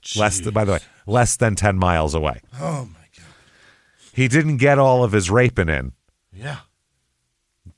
Wow. He's like, "I wanted to rape and kill. I only got half of that accomplished. I'm going to go do it again." Right. So that is insane. The identical thing happened in Yreka, California on February 4th. The next day. Really? The next fucking day. This is crazy. 70 miles north on the I-5, the other side of the Shasta National Forest, about 20 miles south of the Oregon border. Yeah. This is about 24 hours after Donna and Janelle had been shot to death. This is Jessie Clovis, a 21-year-old here. Yeah. Wow. Jesus Christ. 21 years old. She got in her Maverick. Remember those cars? Ford Maverick. Oh, yeah. After buying cigarettes at the liquor store at the North. That's such a 70s sentence. I got in my Maverick to go buy cigarettes from a liquor store. They're making it again. It looks like a wow. Like an El Camino. The new one sucks. It's ugly as fuck. Yeah. The only thing that could make that more 70s is like if she said she was going to fucking, puff out her pubes after that. Really. Tie-dye her bell bottom. Really throw them up there. Like, that is the most 70s. Or I'm going to get on my CB on the way to talk to people, Yeah. She was about to start the engine when a man who looked like he was in his mid-20s opened the driver's side door. Okay. She saw a dark-haired man who wore a green down jacket. He said, "Move over, I've got a gun." Okay. And then he said, "Don't look at my face," as she moved over. She stared at the gun. It was a small silver revolver with white grips, and she was like, "Fuck, this is not good." Yeah. She slid her eyes sideways, she said, and she could see he was wearing blue jeans and running shoes, and she could see he had on sports gloves, a watch cap, like a wool cap there, and a wide swath of tape covering the bridge of his nose. He didn't see her see him. Oh. She caught a glance while he was looking at whatever the fuck he was looking at. So he adjusted the seat, because he's 6'2", started the engine and backed the car out, made a right turn onto North Main Street and headed toward Highway 263. She said, "May I have a cigarette?" He said, "No, and don't look at my face." Okay. I don't understand why I can't smoke in my own car. How about that? Listen. Listen, guy. It's not hot. I don't know what you're after here, but this is my fucking car. I'm going to be smoking in my car. No shit. So he said, "Do you have any money?" And she said, "A $20 bill." And he said, "Is it in your purse? Get it for me." So she got the bill out and asked if he wanted the change too. And he said, "No, you can keep that." Okay. So he also wanted to know, he just drives with her and starts asking her the history of her sex life. Oh? Yeah. He wants to know, do you fuck? Have you fucked before? Yeah. How many men have you fucked? Worry about she you. She said she didn't know. Atta girl. She's doing it. He said ballpark. How about that? What's your body count? Fuck if I know. Fuck it. Then she finally started sobbing and said 2. Oh. Yeah, she didn't have a body count. She just didn't want to tell him because she's embarrassed because she's a young girl who's shy and only had sex with 2 guys even though she's 20. You know what I mean? Right. She's shy. So she takes it slow. So she began to cry. He said, "Stop crying. I'm not going to hurt you." Okay. He ordered her to lie down across the seat so that her head was in his lap. Oh, boy. She had to brace herself with her hand on the dashboard to keep from falling onto the floor. He asked her if she'd ever given oral sex before, and she said no. He told her to unzip his pants. She's sobbing. He's getting madder and mad. Crying just makes him mad. Yeah, that's not it. That's not hot to him. He wants to pretend that this chick is into it. She wants it.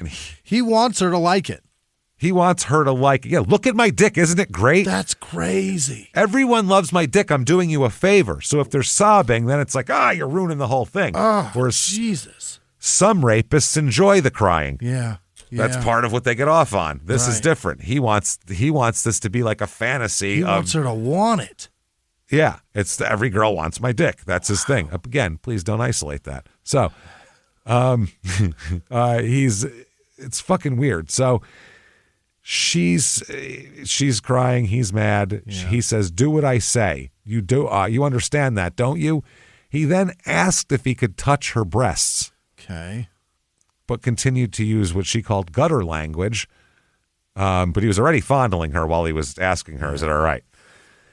But he seemed to want approval. He wanted her to go, "Yes, that's fine. Yes, okay, good. That's what he wants." Yeah. Yeah. So, like the one girl that he dragged into the bathroom of I believe it was the church's chicken. Right. She just went along with everything immediately, and he did his thing and got away because in his fantasy, he could act like she enjoyed it.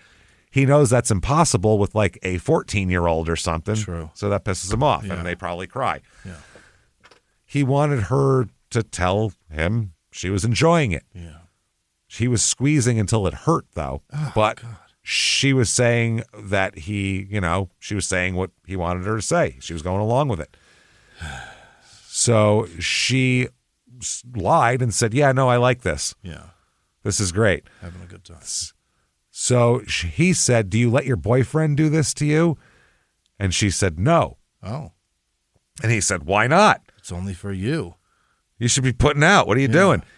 She said, "Because it's wrong." Oh. So she said he was silent for a minute as they drove down the highway. He was considering this, but he's got plans. He ordered her to touch herself, and she said she pretended to do so. Yeah, he can sort of half diddle down there. Yeah. Now he ordered her to give him a blowjob. Yeah. She said no. He grabbed her by the hair and bent her over himself and stuck it in. Made her do it, yeah. She gagged. He liked that. Oh, God. Yeah, he said, I'm so bigger than your boyfriend, aren't I? That's what he Jesus. said, yeah. She said, sure, I guess so. Yeah, great. You're fucking huge. He normally doesn't ram it down my throat while fucking holding my head hostage, though. That's the difference. God. I'm usually the one doing the... Wow. Then he gave her directions demanding that she do these things, do this, do that to me, do that to me. She said he's going to kill me if I don't do this. Finally, he ends up finishing in her mouth and hair. Oh, God. She said she was trying not to throw up at the time. Right. They're still going down the highway, by the way. Wow. He didn't pull over or anything. This is on the highway. So he promised her that there'd be more. He said that, again, touch yourself so you can be moist and ready for me. That's the words he used. Yeah. This is horrifying. He kept her pinned flat to the front seat of her car so that no passing cars could see her. Yeah. She felt his thigh muscles tense up as he put the brake on. Oh, God. And she heard him say, "Oops, got to turn around." So the car stopped and made a U-turn. She hoped they weren't going back toward Wairika here. Right. So it seemed to be 4 or 5 minutes before she felt the car slow down and pull off to the side of the road and stop. Okay. He said, take your pants off and your underwear and your shoes. Oh, no. It'll be hard to take your pants off without taking your shoes off. So that seems like an unnecessary instruction. You're telling me what to do. Wow. Now get in the back seat, but keep your head down and don't look at my face. This is a lot of instructions he's got. He told her to bend over so he could come from behind on her here. She obeyed, but then he was mad because he couldn't get his dick hard again. Because he just came 8 minutes ago. Yeah. It's not my fault you don't have a 12-minute refractory period. That's not my fault. Yeah. You need some more time here. Yeah. That's not my problem. So, he came around though after a minute. Yeah. And he said to her, "I could either come inside you or pull out and make you drink my cum. Jesus. It's up to you."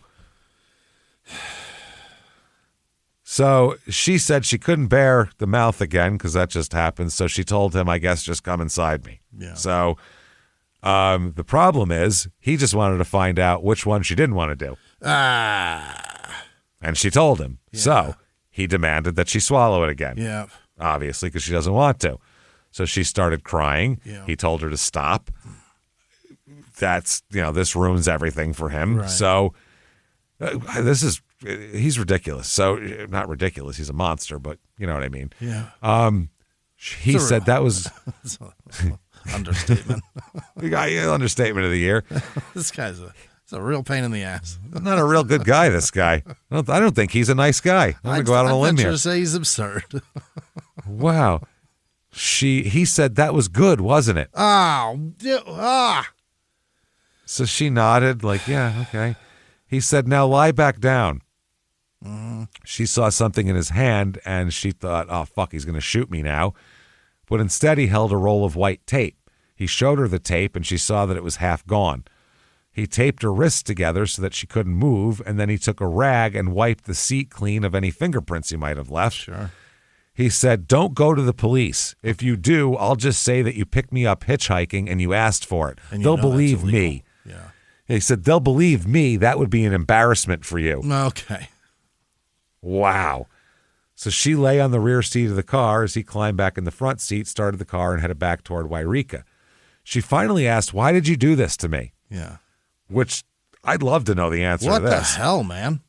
His answer, quote, "Because all women are alike. They only give you pussy when they want it. My girlfriend was a waitress and fooled around behind my back. She attracted a lot of men, and that made me jealous. I'm a very jealous guy." What? My girlfriend was shitty to me. That's why I'm doing this. Yeah, because they only give you pussy when they want it. Because somebody didn't want to give me pussy. I took it from you. Well, he wanted to give it to somebody else, though. Right. They wanted to, so, wow. So that's what's going on here, he says. Now, so she tried to keep him talking so he wouldn't stop the car and rape her again. Yeah. So she said, "Well, why did she do that to you?" And he said, "Because she was a bitch. She only put out when she wanted to, like you. You should give it to your boyfriend all the time." Oh, for heaven's sake. Say you're being a fucking prude with your boyfriend, not letting him feel up your tits like you should. That's what he said. This is crazy. Often. Oh. She moved slightly to relieve the pressure on her wrists and shoulders, and he said, "Don't move." She said, "Are you going to kill me now?" And he laughed and said, "No, I'm not that kind of guy. You think I'm that kind of guy?" Oh, boy. Kind of, yeah. She said, no, of course not. No, you seem great from You're a real darling. Wow. She asked what he was going to do with her, and he said that he would drop her off in front of the store. Mm-hmm. She asked for her clothes so that she wouldn't be left naked in the streets of Wairika, but he said no, saying that you're going to try to get away if I give you your clothes. Yeah. Then she said she could see street lights through the car windows, felt the car stopped. He explained that he stopped between some parked cars so that no one could see her. Okay. He said, okay, now don't report this to the police. I won't, she said. Mm-hmm. And then he reached back and grabbed her tit again and shook it. As if that's an agreement? Like we just spit in each other's shook hands. He shook it. And then he took off. Wow. She sat up and saw him disappearing toward the Sambo's restaurant by the I-5. Yes, that was a real restaurant chain. Sambo's. Yeah. She struggled to get the tape off her wrists. It took her 15 minutes to free herself. Yeah. She dressed herself and drove herself home. She called the police department. She described him as 25 to 30, 6 feet tall, 175, brown hair, short beard and mustache, tape or Band-Aid over his nose, blue watch cap, green jacket, blue jeans, white tennis shoes, nickel-plated revolver, 4 to 6 inch barrel. We all know the description. A complete piece of shit. And wow, what a scumbag. Keep an eye out for that. Also, real butthurt over a girlfriend. So keep an eye out for that shit. Imagine if he was alive, not alive, but imagine if he was like free in the world now. Oh, boy. He would have found so many groups to just be a little incel in, and my girlfriend was mean to me, so fuck women. So many friends. Yeah. So many people thinking just being scummy with him. So, okay. Let's head back in time a little bit here, back to December. Now, Shelley Jansen. Yeah. Okay. She is spending the Christmas holiday at her father's house in Eugene. She's home from college in New Mexico. Sure. On December 30th, she was 4 days away from being 22. Mm-hmm. She's smart. She has a 4.0 GPA at the University of New Mexico in Albuquerque. Nice. She's also known as very beautiful. Yeah. But everybody says she's very naive. Naive? She's looking for like the perfect guy, that kind of thing. Yeah. So she thought at some point the perfect man would come along and she's going to recognize him the moment she saw him. Yeah. Like a fairy tale movie. Yeah. You know, there he is and music plays and then we're happy forever. That's what she thought. Yep. That's it. In 1980, she's thinking that. 1980, man. 81, which you're well late on that shit. So she said it's going to be, she wants a tall, dark, soft-spoken, sensitive man. That's what she's looking for. Sure. She said, well, I know it. It's all going to be perfect. It's going to be great. So on the night of December 30th, 1980, she went to O'Callahan's, which is too Irish of a name even for a bar. O'Callahan's? Jesus Christ. You might as well be O McCallahan's. That's just too much. In Eugene, she went there with a girlfriend to check out if there's going to be New Year's Eve parties the next night. It's a social area. They're all, see if anybody's having anything going on. So she and her friend had stood on the edge of the dance floor for about 5 or 10 minutes when here comes a handsome guy with curly dark hair. Oh, boy. Now, this is by the month and a half before he's done all this horrible shit. He said, excuse me. Did you fart? I think... What'd you do? You want? Okay. I got to tell you a quick story. I can't wait. I was just talking to my father. I had hanging out with him and over at his house. He had a little gathering. We were talking all this shit. He tells me a story about when he was in first grade. He got in trouble because I was telling the story about how my grandfather during a fire drill walked across the street in his barber outfit and told the teacher in front of the entire school that you hit him if you need it to. Really, give him a good smack if he needs that son of a bitch. Smack that Jimmie P. Smack that kid whose last name you can't say. If you get frustrated by his last name, give him a good smack. Give him a good smack. So the early 80s, that was not considered good anymore for whatever. But when my dad went to school, that was fine. Yeah. So my dad said, well, he told all the teachers that with me, and they did. They were serious. They fucking took him up on it. He said particularly this guy who he ended up liking, and it was his favorite teacher, but he gave him a smack because the lunch person that came in to take them to lunch or something said, please excuse Mrs. So-and-so. And he said, at 6 years old. What'd she do, fart? So I just wanted to tell you, not only... When I say your first thought isn't the comedian's joke. No. Third thought, Jimmy. Third thought. It's just the third one. Skip those first two. Because you're going to have dad joke, then something that's not funny. Then the third one is that's your comedian mind working. You often just first knock on the door, you open it and you go, come on in. Come on in, invasive thought. Invasive thought. Dad got the shit beat out of my dad when he was 6 in school. Unbelievable. So we do know that joke is at least 65 years old. That we do know. I'm very well aware of that. No, I'm just kidding. But that's fucking Come hilarious because my uncle said it to me when I was 2, 4. It popped in my head for some reason. It'll never leave me. Dude, that's why when you said it, I had to die laughing because he just said it and I was laughing out on his back porch at that joke because I also have the sense of humor of a fucking 7-year-old. So I laughed and then I laughed again when you said it like an idiot. So it's so fucking funny. Oh, Christ, man. I don't even know where the fuck were we? Oh, yeah, we were. Somebody's in trouble. Excuse me. And they said, don't worry about it. Waved their hands under their noses and walked away. Yeah. Gave the PU and fucking. Okay. So he said, I think I left my drink on the ledge behind you. Mm-hmm. Shelley turned around, saw a guy who was like, that's him. Yeah. That's the white knight I've been looking for. Tall, dark, handsome. He's the one. Wow. She was afraid he would go away, so she started talking to him. No. So she'd stay. Oh, yeah. And he was responding. Yeah. She was happy. His name was Randall. He's shopping.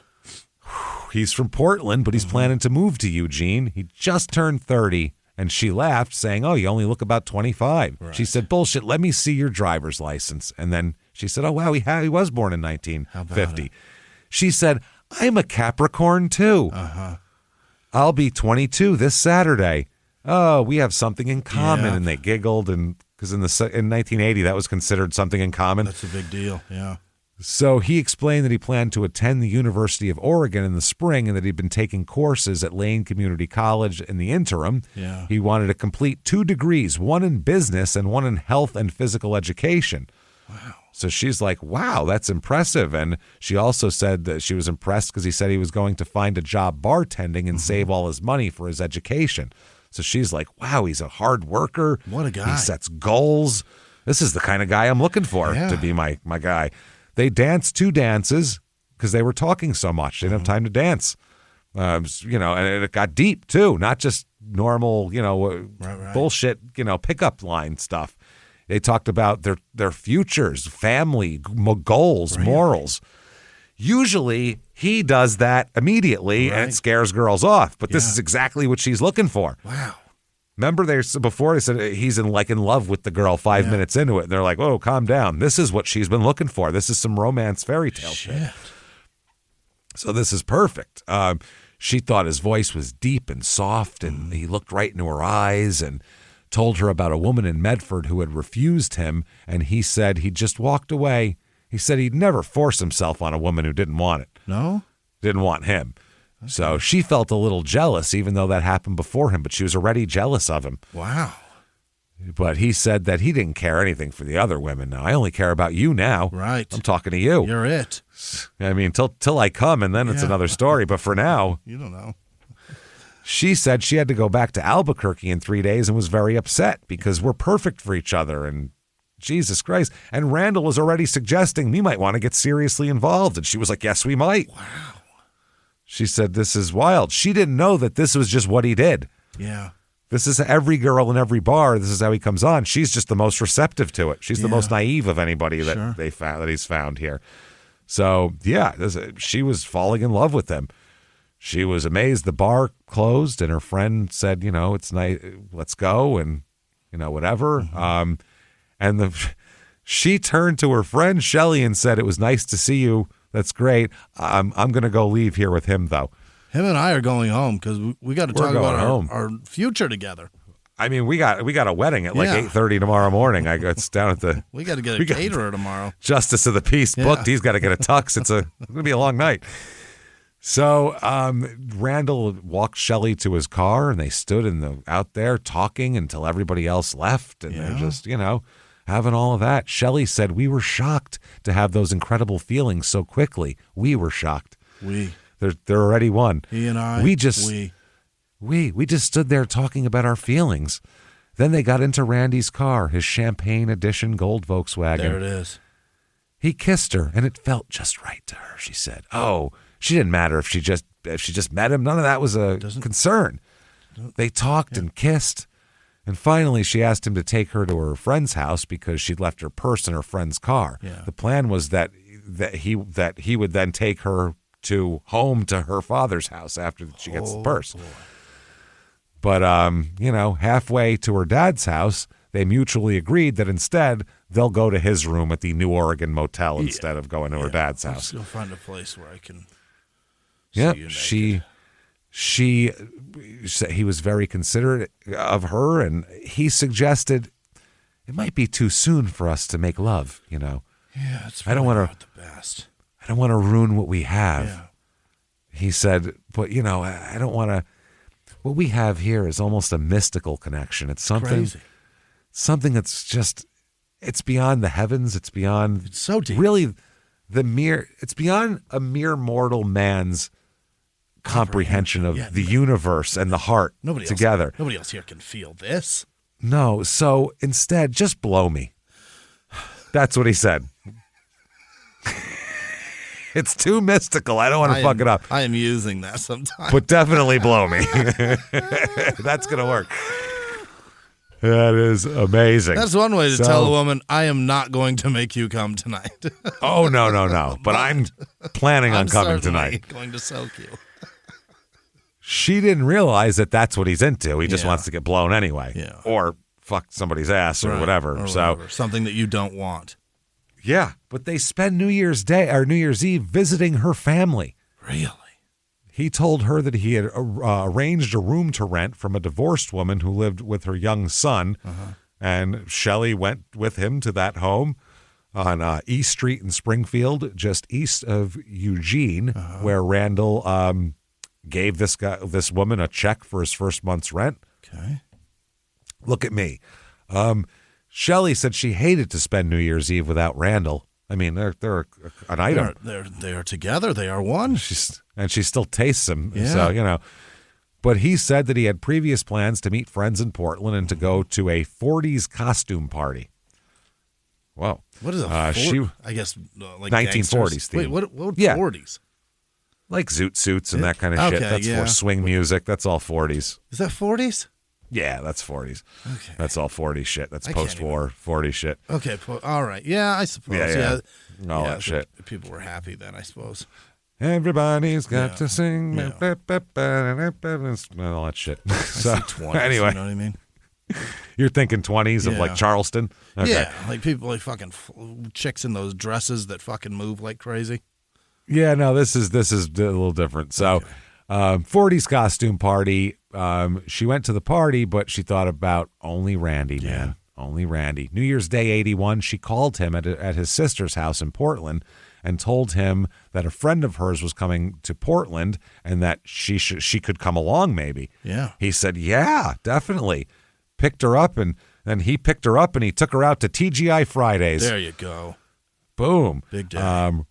Randall's sister was with their parents in Otter Rock, so they had another night together free. Okay. Shelley just didn't want to fly home the next day to New Mexico, though. She was just, it was too soon. She had to go back for school. She had a 4.0 average here, man, But she knew that her and Randy would be together again, and she wished that, by the way, she forgot the stuffed panda bear that Randall had bought her. She forgot it in Oregon. She's very upset that she doesn't have that to snuggle with and think of Randy. Mm-hmm.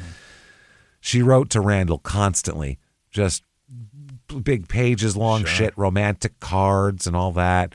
Her letters referred to how exciting he was, and she said that she was going to get into a physical fitness program so that she would be worthy of a man with so much athletic prowess. Is that right? I need to be just as in shape as you are. Right. She suggested plans that they would, that we're going to meet again. She worried that most men might think this was too much, that she's just, burying them in commitment, but not Randall. No? Randall's letters were just the same intensity as hers. Wow. Yes, I do want to do that. Yes, we are going to be together. She'd been dumped by guys before, I assume, for coming on like this. Yeah, probably for the plans of weddings in the first night. We're going to be together forever. I don't know your last name. I gotta What are we go. talking about? I got to deliver another pizza, lady. I don't know what you're talking about. It's getting cold. I got a 30-minute guarantee I got to fulfill here. Wow. So that's what's going on. He keeps sending them back. She signed her letters, "Your lover always." Oh, boy. And each one more affectionate than the next. He called her all the time. He sent cards and letters, too. Think about it. He does that when someone doesn't want anything to do with him. Right. He sends cards and letters and calls. Think about if somebody's returning it and reciprocating. Damn. Holy shit. He encouraged her commitment to him. She wrote that, "God, I'm so proud of you for wanting to work and put money away and go to school. And I'm always here for you. If you're discouraged, I'll talk to you." And, it's great. She said, "By the way, I love you," she wrote in one letter. "I feel so lucky to have you in my life. I hope you're always there with me. I've been looking for someone like you all my life, and now I found you. Thanks for walking into my life, Randall." Oh, boy. Whoa. She is heavy. On January 30th, 1981, mind you, that is 4 days before his little murder, rape, anal spree here. She flew to San Francisco to wait for Randall, who was driving down the coast to meet her. They spent 3 days together. That's the 3 days. He was done with that and was like, well, back to raping and murdering. My word. Okay, they spent their 3 days together. The first night at the Hilton next to the airport. Oh, the romance there. Oh, you can smell jet fuel. Open the windows and just take it all in. You can feel the tension of the people next door who just got this room because their flight is so delayed. And they're sleeping with a stranger in the same room because there's no more left. Then they went to a cheaper motel in San Bruno to spend Saturday and Sunday night. They called it their Love Boat Weekend. God damn. They went to Fisherman's Wharf in San Fran. They did the Really? tourist shit down in Embarcadero and all that crap. Oh, And boy. Randall wanted to visit Alcatraz. I'd like to visit where I belong. Guy's I'd a like fucking tourist? I'd like to go there. Wow. And then they toured the island prison. They did that. They were, just tourists, two young people in love, holding hands. Hitting Ghirardelli.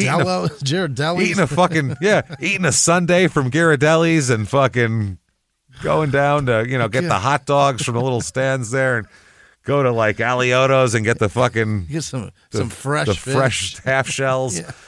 Some fresh half shell clams and shit, man. This is interesting. They Shelley thought it was weird because the whole weekend they didn't have sex. No?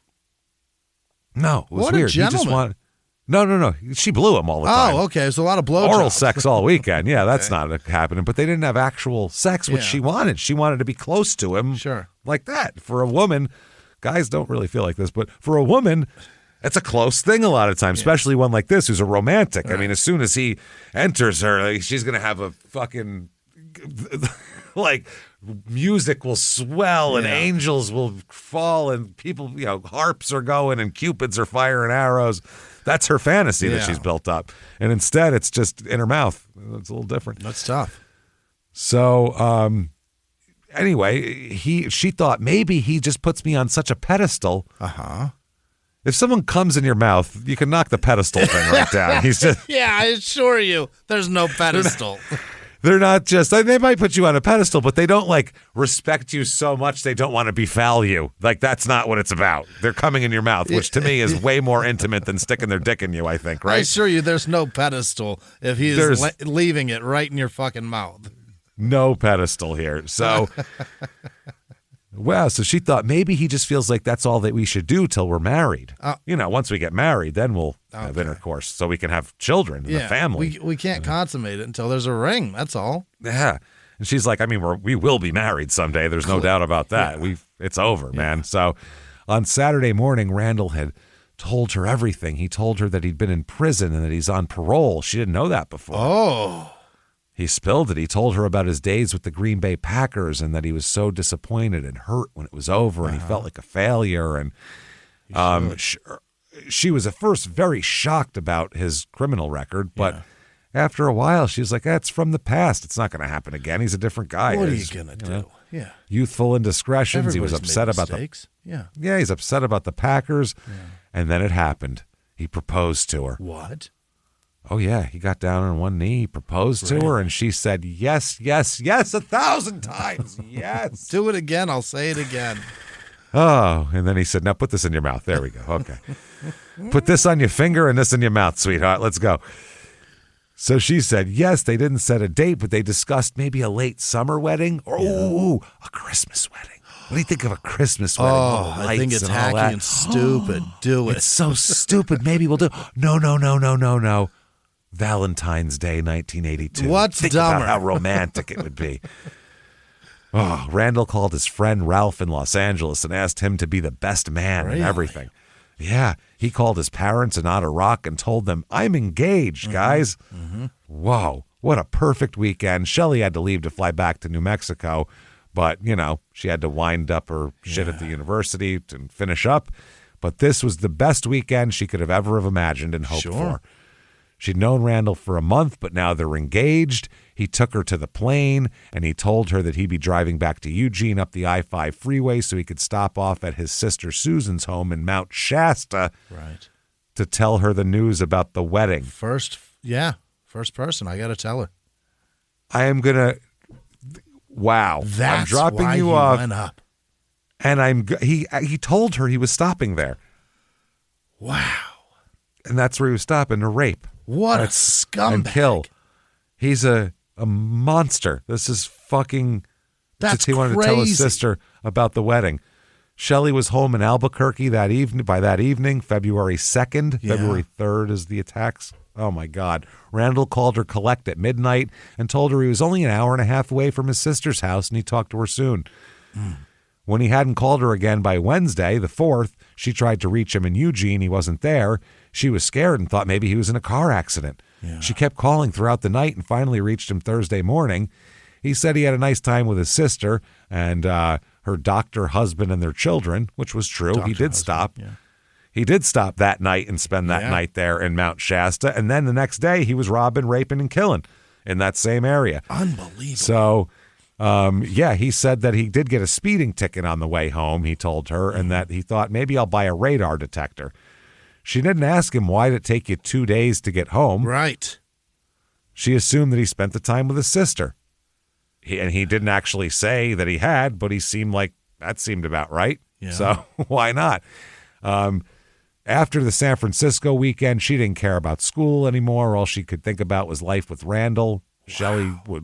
He called her every other day, or she called him, but it wasn't enough. She couldn't bear the thought of him all alone up in Eugene, discouraged and, looking for a job. And then she's all lonely in New Mexico, pining for him.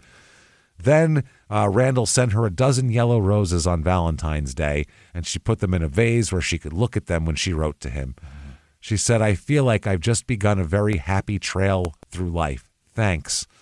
Yeah. So, by the way, he sent over a dozen Valentine's Days things to all sorts of different women. Yeah. All sorts of shit. He was thoughtful. He sent an arrangement of red roses and white carnations to his parents, who were celebrating their 34th wedding anniversary. Wow. They got there in Reno, and then they were going to Tokyo after that. Wow. His mother was touched by the gesture.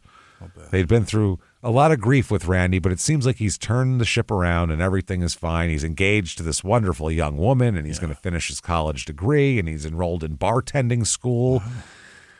So everything's great. No one seemed to wonder how he could afford all these roses and all this type of shit. Really? He has no job. Somehow he did, though. Nobody's asking questions. Yep. By the end of February, Shelley missed him so much that she called him in tears, and they agreed they had to be together. She made plans to withdraw from school, and on February 24th, she's going to pack up her belongings and drive to Eugene. Really? let's leave it. Oh, right there, boy. Let's leave it there. She's She about to is learn driving some shit. to marry a serial killer. Yeah. So that is some shit here. My Christ. I don't even know what to say about that. So there you go, everybody. Yeah. There is part 3 of Randall Woodfield. He is getting worse and worse. Fascinating fella, isn't he?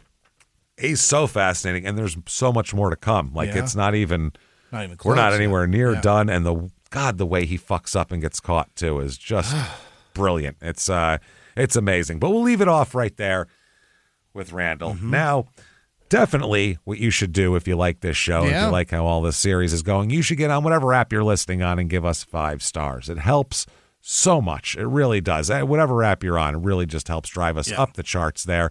You should also head over to shutupandgivememurder.com where you can get your merchandise, tickets to all your live shows for Small Town Murder and everything like that. So get in there. You also definitely want to follow on social media, Crime and Sports, on whatever you want to follow on. Then, everybody, you want to get Patreon. Patreon.com/Crime in Sports is where you get all the bonus materials, and that is hundreds of bonus episodes. Anybody $5 a month, $5 a month or above. That's it. You get all the bonus materials, tons of Crime and Sports, Small Town Murder bonuses, hundreds of them to binge on as soon as you subscribe, and then new ones every other week. Not only do you get that, from now on, you're going to get Small Town Murder, Crime and Sports, and Your Stupid Opinions ad-free on Patreon as well. So you get the ad-free feed, you get the bonus materials, bonus episodes. That's what they're called. I'm like extra things. That's not what I'm looking for. All the extra stuff. You get bonus materials. You get all this for $5 a month, everybody. So do that. Sign up and enjoy the ad-free version of the show. Enjoy the bonus materials. And I would like to, at this point, open the floor up for Jimmie here to tell me about these wonderful people who have done just that, who have access to all this stuff, and who have never probably raped and murdered across the Pacific Northwest. Jimmie, hit me with that tremendous list right this fucking minute. This week's executive producer, Gary Howard, Connie Smith, Gary. Hope Mowry, Vanara Boone, Povilas Basivius, Gina Terrace, Incus, and Inicus. I don't know. Oh, all of them. Larry the whole Butterfass, Robert Wiley, Hey, and his Larry. pucker brush. You guys are the best. Thank you guys so Thank much you. for everything you do. And thanks for all Appreciate the nice the words fuck outta you. about my father.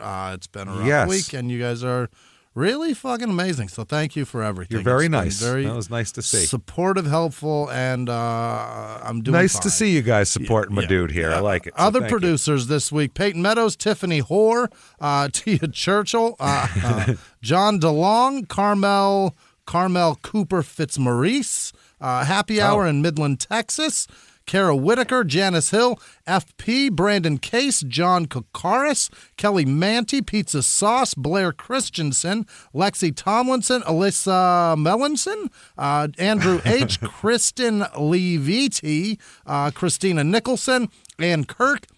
Jack's kid. What? Yeah, Or wife. Nicholson. Yeah. Oh, Nicholson. Yeah, Nicholson. I thought you said that. Then I was like, wait, did you say Nicholas? No, it's Nicholson. Yeah. Either way, it's Jack. So it's Christina, fine. good for you. Jules with no last name. Jennifer Kuzawiski Stoner. Hey. I don't know if she is Okay. one or if that's a hyphenated name. Justine spark up. Weiss. Cam with no last name, Joel Montgomery, Stapinski 3D, Valentina Kano, Ashley with no last name, Jessica W, Josu, I feel like I know how to pronounce that, and it's Josue. Is it Joe Boo I think it's from Josue. Major League? I think Oh, it's Josue. okay. 2 S's, Okay. U-E. Corrales. Amanda with no last name. Amy Caputo. Ellen with no last name. Cthulhu Dude. Cthulhu. I don't know how to say that word. What is it? Cthulhu? I don't know Cthulhu? what you're talking about. You know what it is. See, you've seen it recently. Cthulu. It's that thing with like the fish beard. Oh. I don't know. No fucking idea. I don't know. It seems to be a trend. I know it exists. Yeah. But that's well, about all I it got. doesn't really. But yeah. I know it's the word myth, exists. Yeah. Anita Shavarage. All Shaviriga. Oh. Garrett Richardson, Brandon Hansey, Hayden Six, Vicky Soy, Sui, Amber Ichili, Stephanie with no last name, Karen Theraldson, Unity FC Soccer Club, Unity Football Club. I don't know if that's Awesome. I don't know if that's a big football club team? or if it's like a little one and it's like a club soccer. I don't know. But Unity, they like us. Amber Ward, yup. Amy Adams, probably not the actress. It might be. You don't know. Might be. We don't know. Jamie She's Carter. got money to burn. She can throw $5 our way. Yeah. Come on, Amy Adams. June, What are you waiting for, you lazy bitch? June Carter's daughter, Jamie. Mary with no last name. Brooke Lang. Mutt's kid, obviously. Mercedes Lapanic. Barbara Higgins, Clayton Love, Karen Guinness. I want our listeners to make it so their life's goal to make Amy Adams subscribe to our Patreon just for the humor of it. Every day. I'm sorry. Write her all kinds of letters. You have to send these people $5 because they want just $5. What's the big deal? Kristen, Amy, Margot with no last name, Lori Andrews, Margot? Jarrett Hayes, Dustin with no last name, not Hayes. All right. Naomi Windsor, Calder Moe, right. Kelsey Rogers, Becky with no last name, Morgan with no last name, Carrie with no last name, Morgan Russo, Morgan. Do I know? I know her. Morgan. Yeah, she's wonderful. Christine, Okay, good. Thanks, Howroyd? Whew, too close. Adela Castro, Alicia Williams, Adam Johnson, Marie Tingle, Tracy Bell, Emily Conrado, Livy Alexandra Weber, perhaps, Robert Gibson, Elizabeth Gatesy, Tanner Hill, Christopher wrestler? Larson. Half of the Rock and Roll Express. Yes. Sam Richardson, Olivia Wood, Rebecca Trucci, Sammy Weir. I know that guy. That guy has a sick Corvette. Matter of fact. Well, good for you, Sammy. Thank you. He's an older guy, and he Thank likes you for us. shooting It's some of that fucking amazing. Corvette money this way. We Great appreciate guy. it. Thanks, Sammy. Aaron S., Jennifer Klotz, Tate Clausen, Natalie Rabayo, perhaps, Lexi with no last name, Luke Bartley, Larissa Kelpin, Jeremy Newman, Cindy L., Chris Larkham, G. Spotty. Wow. Jesse Dobler, Rebecca Worth, Dylan with a Y, Bex with, wait, what is this?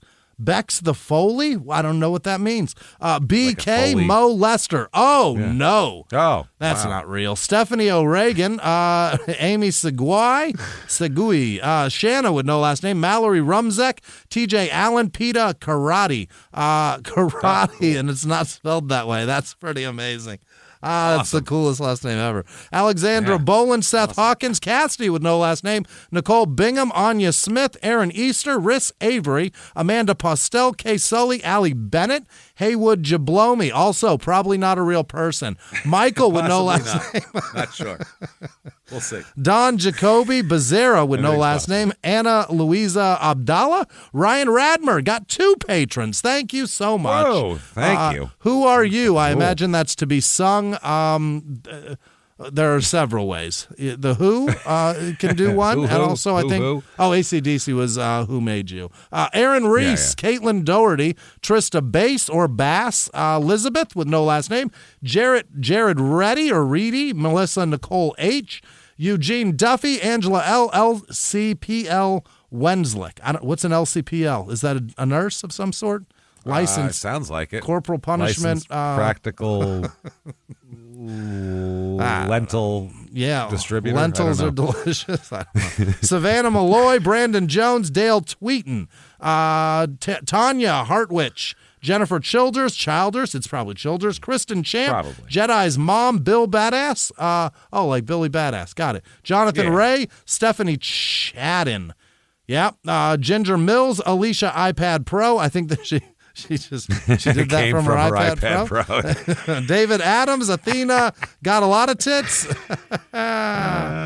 Olivia Sheridan, Rimini Brickett, that's not real. Wow. Raymond LaRose, Christy McHale, Amanda Newman, Katie Kavanaugh, Johnny Bosco. Okay. Amanda Gone, Sierra Robinson, Ginny Yancey, maybe Guinea. It's probably Ginny. I don't think it's Guinea. Kathy Sellers Martinez, Average Joe, Harold McCleskey, Claire with no last name, and anybody that patrons this show, you're the best. Thank you. Yes, and before we go back, just also anybody that was missed in there. Oh, there's we'll so many more. We'll get to you. So I know that more. this isn't all of them because we, did a whole new thing with Patreons Yeah. and more people signed up. So you'll get just, in the next couple weeks, it'll be in there. Yeah, Don't you worry about that. Whole bunch. Absolutely. Thank you so much for doing that, by the way. So thank you, everybody, from the bottom of our fucking hearts, from what you do for us to what you want to do for us. Just thank you for all that you do for us. And I would like to also say thank you to everybody. A lot of people upped their donations. Yes. Because they were That's like, amazing. $5 isn't enough. Now I was happy paying $5 for what I got. Now I'm getting all this other shit. I should give you 10. So you don't have to do that, obviously, but anybody who wants to, you're more than welcome to. This is a job that we do here for money. So we are willing to accept it, but thank you for doing that. We just appreciate that you give a shit enough to even care and not just say, good deal, fuck them. Right. Thank you. Thanks for all you do. You want to follow us on social media, head over to shutupandgivememurder.com. Everything you want about the shows is there. Drop-down menus will take you anywhere you want to go. Live from the Crime and Sports Studios. We will see you next week. Bye.